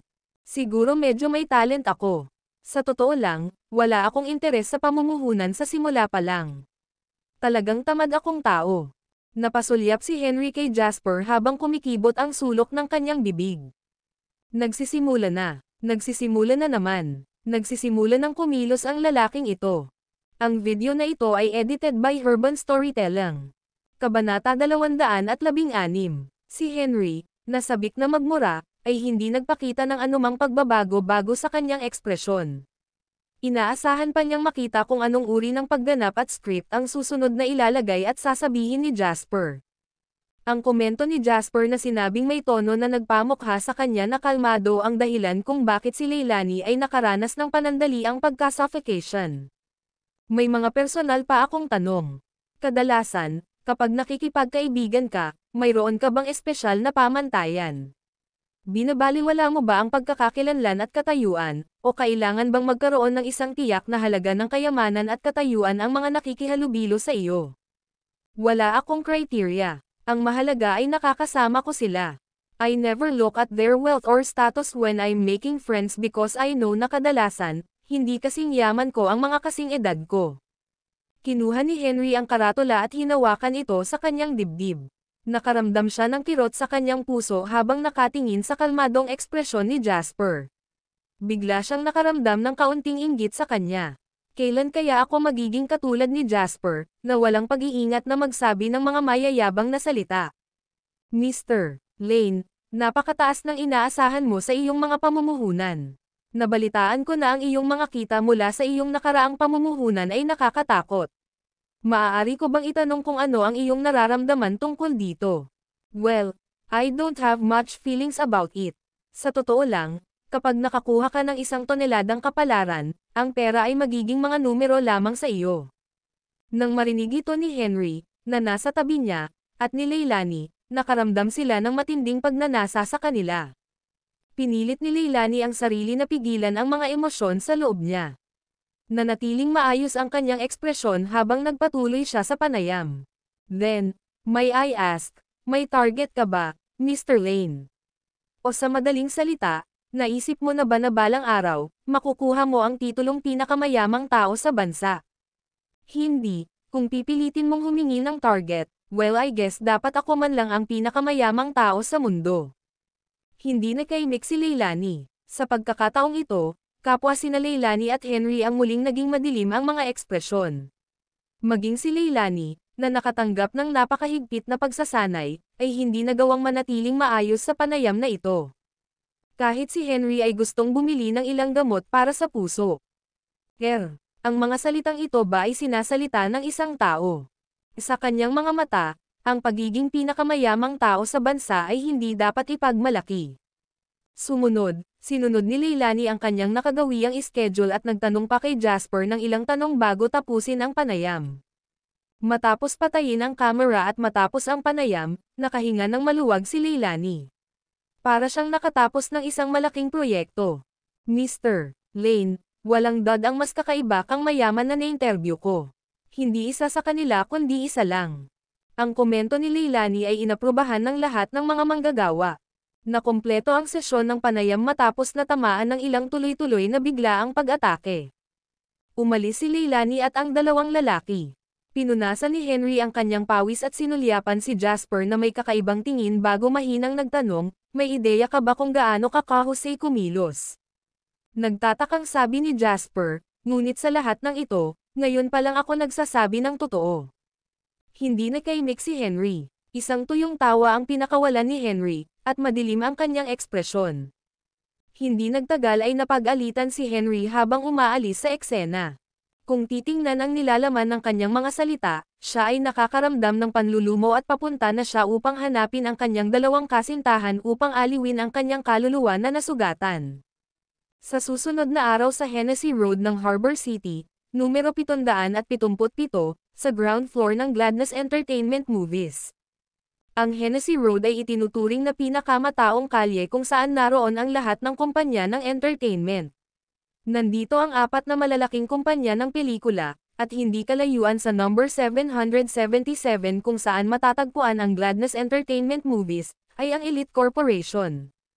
Sa sandaling iyon, napakasikip ng Gladness Entertainment Movies. Kahit na ito ay isang katotohanan na ang industriya ng pelikula ng Harbor City ay hamina, ang kumpanya ay nagningning pa rin ng maliwanag sa kabila ng mahinang katayuan sa pananalapi. Sa bakana ng Gladness Entertainment Movies, may mga tao pa rin sa paligid at napakasigla. Dumating ngayon si Jasper dahil nakipag-appointment siya kay Michael para lagdaan ang final purchase agreement. Hindi siya nagmamadali, ngunit si Michael ay nagmamadali. Si Michael ay desperado para sa pera dahil kalahati ng pera na mayroon siya ay nakulong sa loob ng mga stock. Kumita siya ng 5 bilyon na may 5 bilyon, na nagbigay daan sa kanya na magkaroon ng kapital na may tubo na 10 bilyon, gayunpaman. Hindi siya si Jasper, at hindi inabuso ni Zachary ang kanyang kapangyarihan para tulungan siya. Kaya naman, aabutin ng napakatagal kung gusto niyang kunin ang 10 bilyong iyon. Kaya naman patuloy na inaalala ni Michael ang 1.5 bilyon na babayaran ni Jasper para makabili ng Gladness Entertainment Movies. Kahit na napagkasundoan nilang pirmahan ang kasunduan sa araw na iyon, hindi ipinaalam ni Jasper kay Michael nang siya ay dumating. Plano niyang tingnan ang operasyon ng Gladness Entertainment Movies, kung maayos pa ba ito o hindi. Iyon ay makakaapekto sa kanyang desisyon kung dapat niyang baguhin o hindi ang mga empleyado ng mas mataas na pamamahala pagkatapos ng opisyal na pagbili ng Gladness Entertainment Movies. Kapag napalitan na ang namumuno, babaguhin din ang mga underlang. Ang mga walang silbi kay Jasper ay halatang kailangang bumaba sa pwesto. Labas sa daan, sa labas.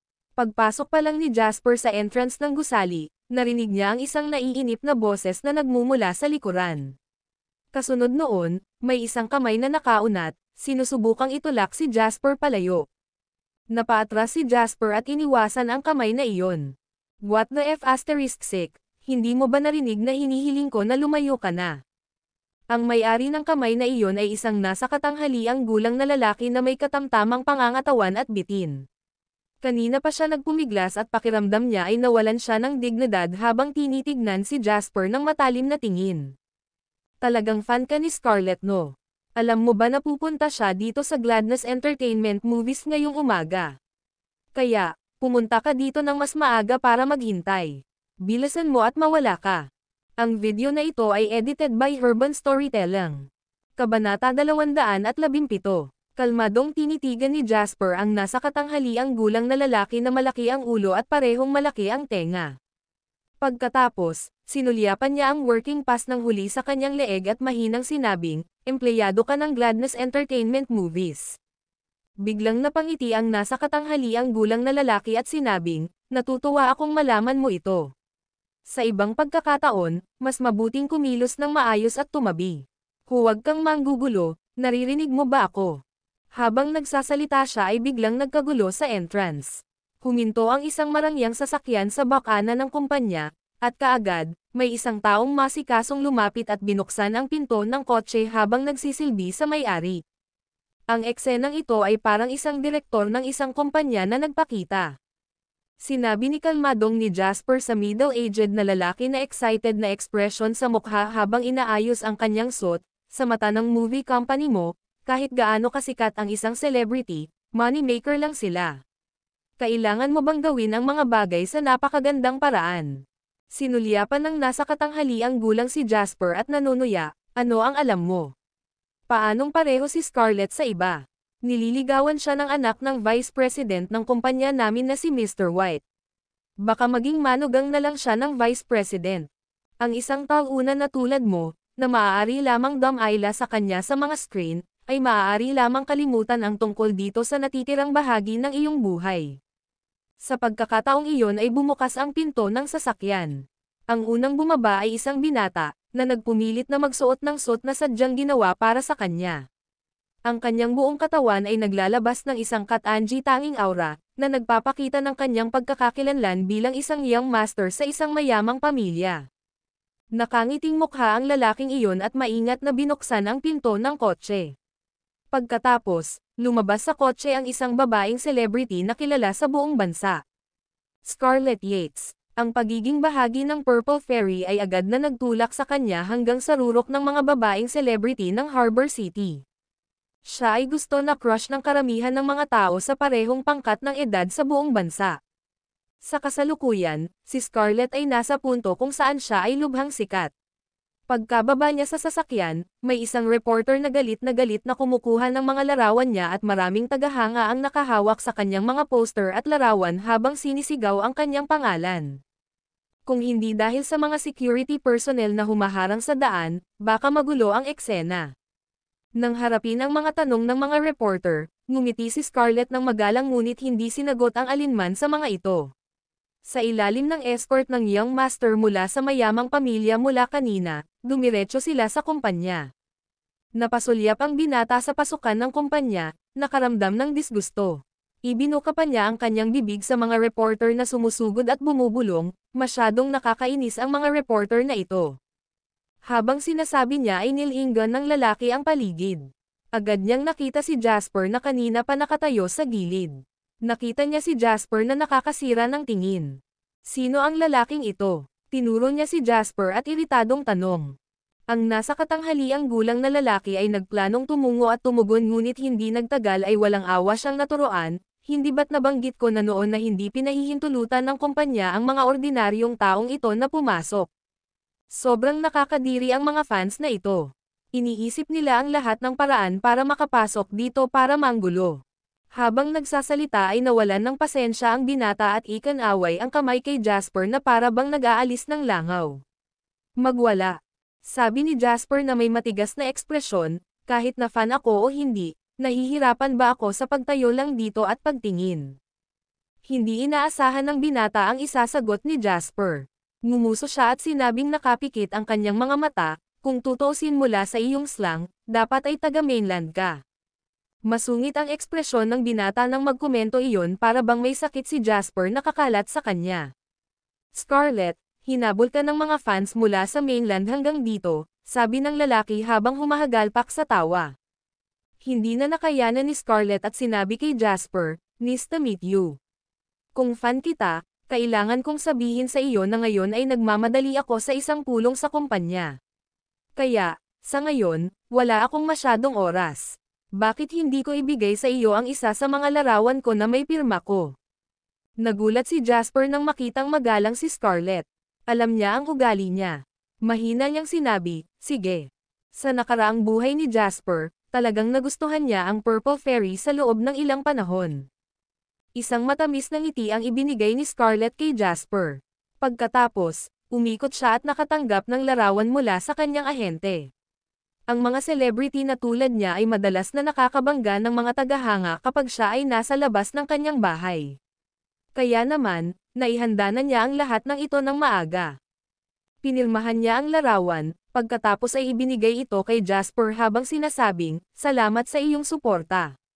Matapos matanggap ang larawan, nagulat si Jasper na ito ay isang larawan mula sa drama kung saan nakabihis si Scarlett bilang Purple Fairy. Ang video na ito ay edited by Urban Storytelling. Kabanata 218. Beautiful, sincere na sabi ni Jasper.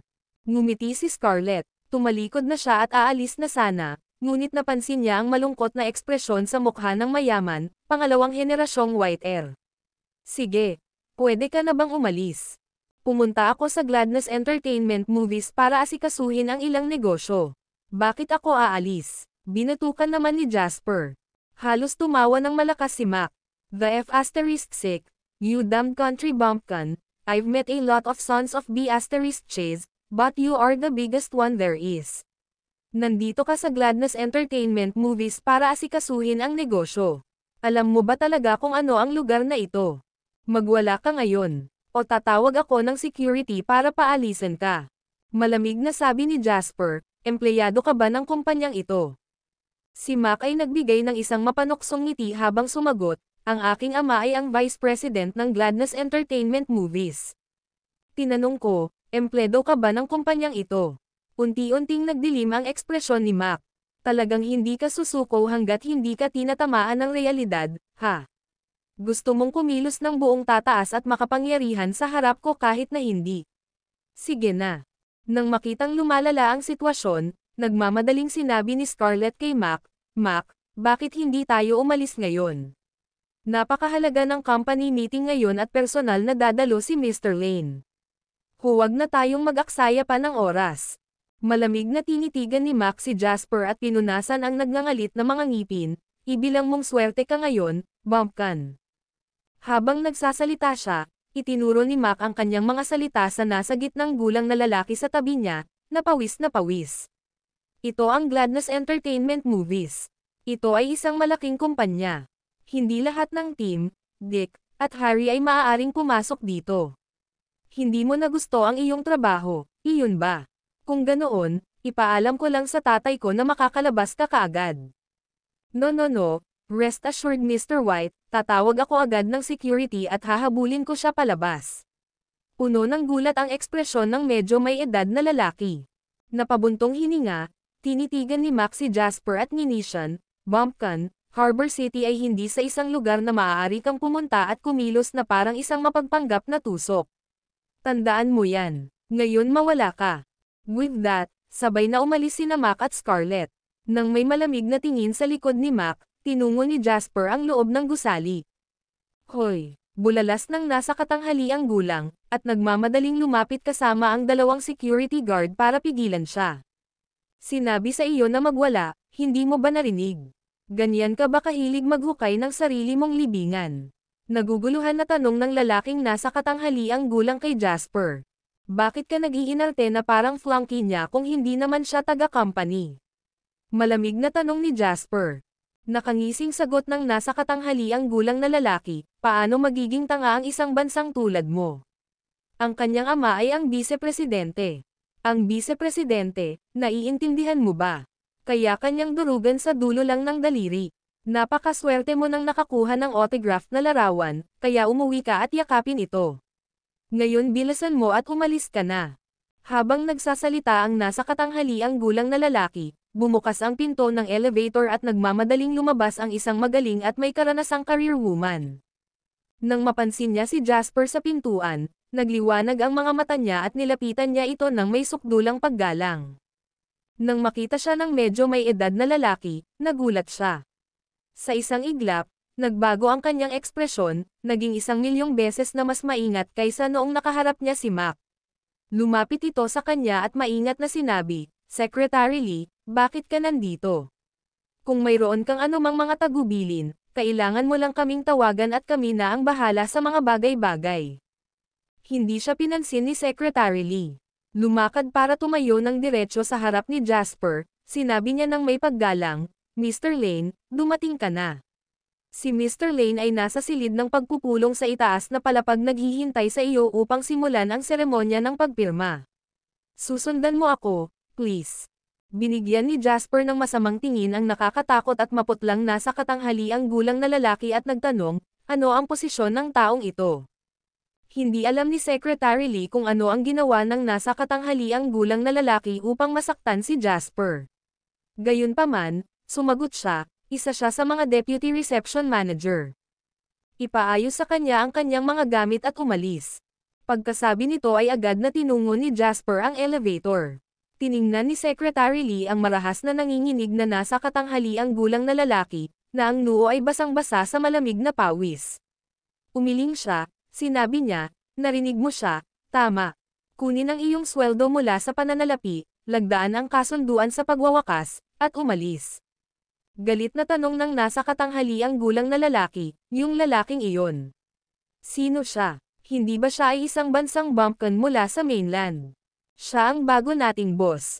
Na may habag na tingin sa lalaking nasa katanghaliang gulang, nagmamadaling hinabol ni Secretary Lee si Jasper at umalis.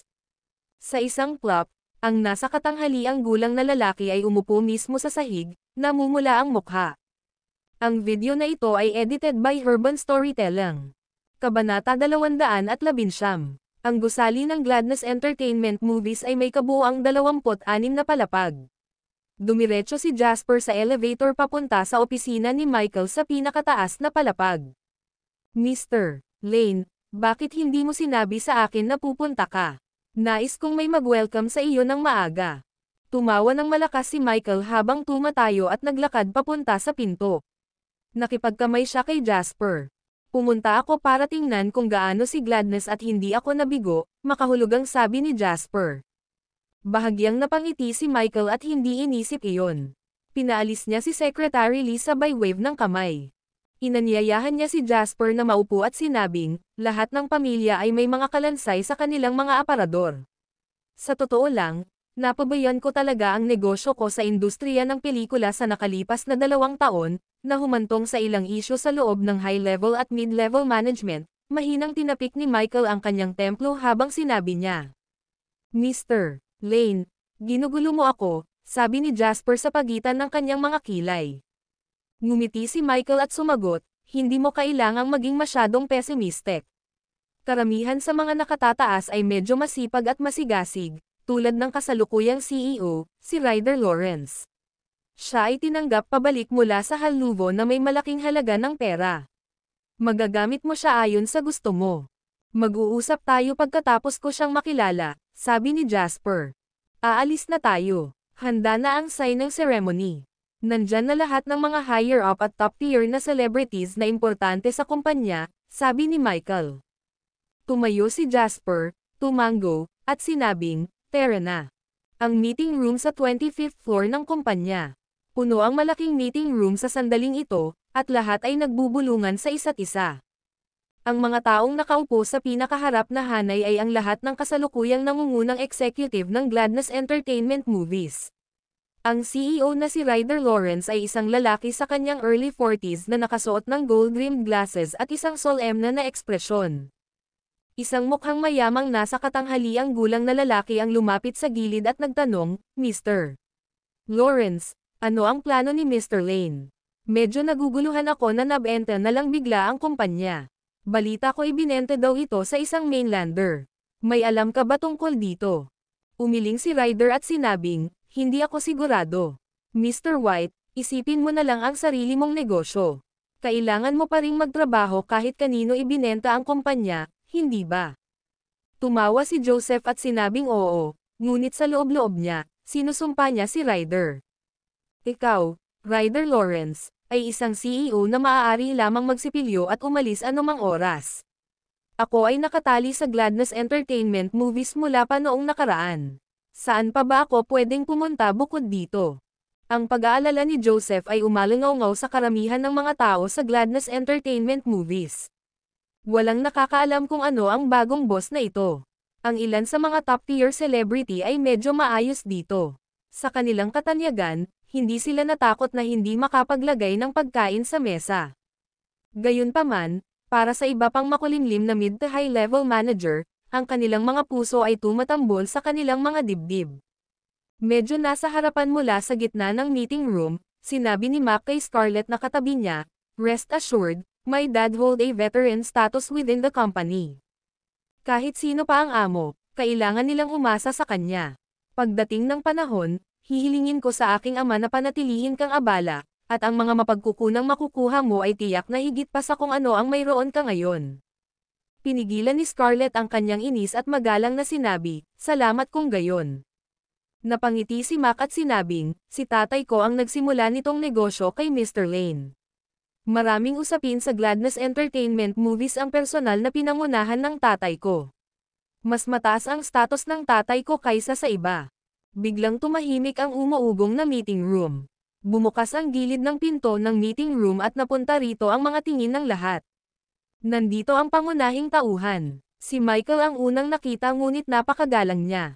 Pagkapasok niya ay tumabi siya at gumawa ng gesture of invitation. Isang napakabatang lalaki na may kahangahangang presensya ang pumasok kaagad pagkatapos. Nagulat ang lahat sa kabataan ng lalaking ito nang makita siya. Mac at Scarlett, na nakaupo sa kanilang mga upuan, ay may mga ekspresyon na hindi makapaniwala. Lalo na si Mac na nanlalaki ang mata at nakatali ang buhok. Para siyang nakakita ng multo sa sikat ng araw. Ang video na ito ay edited by Urban Storytelling. Kabanata 220. Ang pumasok ay si Jasper Lane, yung kanina pa niya binubuli at itinaboy niya kanina. Hindi ba siya ang bumpkin ng bansang iyon? Hindi sinasadyang sigaw ni Mac. Sa oras na ito, naglakad na si Jasper patungo sa gitna ng meeting room sa imbitasyon ni Michael. Ibebenta ni Michael ang kumpanya kay Jasper sa susunod na sandali, kaya siya ay mataktika. Kahit na siya pa rin ang kasalukuyang chairman, sinadya pa rin niyang nahuli si Jasper ng kalahating hakbang, na itinatampok ang awtoridad sa hinaharap ni Jasper sa Gladness Entertainment Movies. Pagkatapos niyang kunin ang mikropono, sabi ni Michael sa lahat na gulat pa rin sa kabataan ni Jasper. Ngayon ay isang sentimental na araw, ngunit isang araw din na karapat-dapat sa kagalakan. Ngayon, magtatapos na ang Gladness Entertainment Movies noon. Ngunit ngayon din ang araw kung saan sasalubungin ng bagong Gladness Entertainment Movies ang isang bagong buhay. Si Michael ay napakahusay sa mga salita. After his opening speech, he continued right away, as the chairman of Gladness Entertainment Movies, I have one last thing to announce today. Ibebenta ang Gladness Entertainment Movies kay Mr. Jasper Lane na katabi ko. Aakayin niya ang lahat sa mas mataas na kaluwalhatian sa hinaharap. Pagkatapos ay dumating ang seremonya ng pagpirma. Malakas pa rin ang palakpakan anuman ang iniisip ng lahat sa ibaba ng entablado. Matapos lagdaan at makipagpalitan ng mga dokumento, formal na nakuha ni Jasper ang 100% equity ng Gladness Entertainment Movies at automatikong nahalal bilang chairman ng Board of Directors at concurrent chairman. Bumaba si Michael pagkatapos iabot ang mikropono kay Jasper. Bahagyang napangiti si Jasper habang nakatayo sa pinakamataas na lugar ng meeting room, nakatingin sa mga empleyado ng Gladness Entertainment Movies sa ibaba na nakatingin sa kanya na may iba't ibang ekspresyon. Sabi niya, "Hello, everyone. Gusto kong pasalamatan si Mr. Lane sa kanyang tiwala. Papalitan ko si Mr. Lane at patuloy na itulak ang Gladness Entertainment Movies patungo sa tuktok mula rito." Ito ang itinuring na deklarasyon ni Jasper pagkatapos niyang maupo sa trono ng Gladness Entertainment Movies. Nagkaroon muli ng palakpakan. Gayunpaman, ang pagpupulong ngayon ay isang panloob na pagpupulong. Mayroon bang sino mang naruroon na hindi humahawak ng anumang posisyon sa Gladness Entertainment Movies at hindi isang contract artist ng Gladness Entertainment Movies? Binaluktot ng mga salita ni Jasper ang ekspresyon ni Mac dahil kanina pa siya nababalisa at natatakot. Napaawang ang sulok ng kanyang bibig. Ang kanyang ekspresyon ay naninigas at ang kanyang mukha ay naguguluhan. Medyo natarante rin ang iba sa sinabi ni Jasper. Unti-unting tumingin ang lahat kay Mac. Sa nakalipas na 2 taon, napakaraming masasakit na bagay ang ginawa ni Mac sa kumpanya gamit ang pagkakakilanlan ng kanyang ama. Maging ang ilang babaeng bituin ay yuyuko sa kanya at kailangang pasayahin siya. Agad na binalot ng mga salita ni Jasper ang meeting room ng sobrang kakaibang atmosphere. Sa sandaling ito, sinundan ni Jasper ang tingin ng lahat at tumingin kay Mac White. Sa ilalim ng tingin ng lahat, tumayo si Mac na may ekspresyon ng kahihiyan at galit. Para siyang unggoy na pinaliligiran at pinagmamasdan ng mga tao sa zoo sa mga sandaling ito. Ito ang meeting room ng Gladness Entertainment Movies.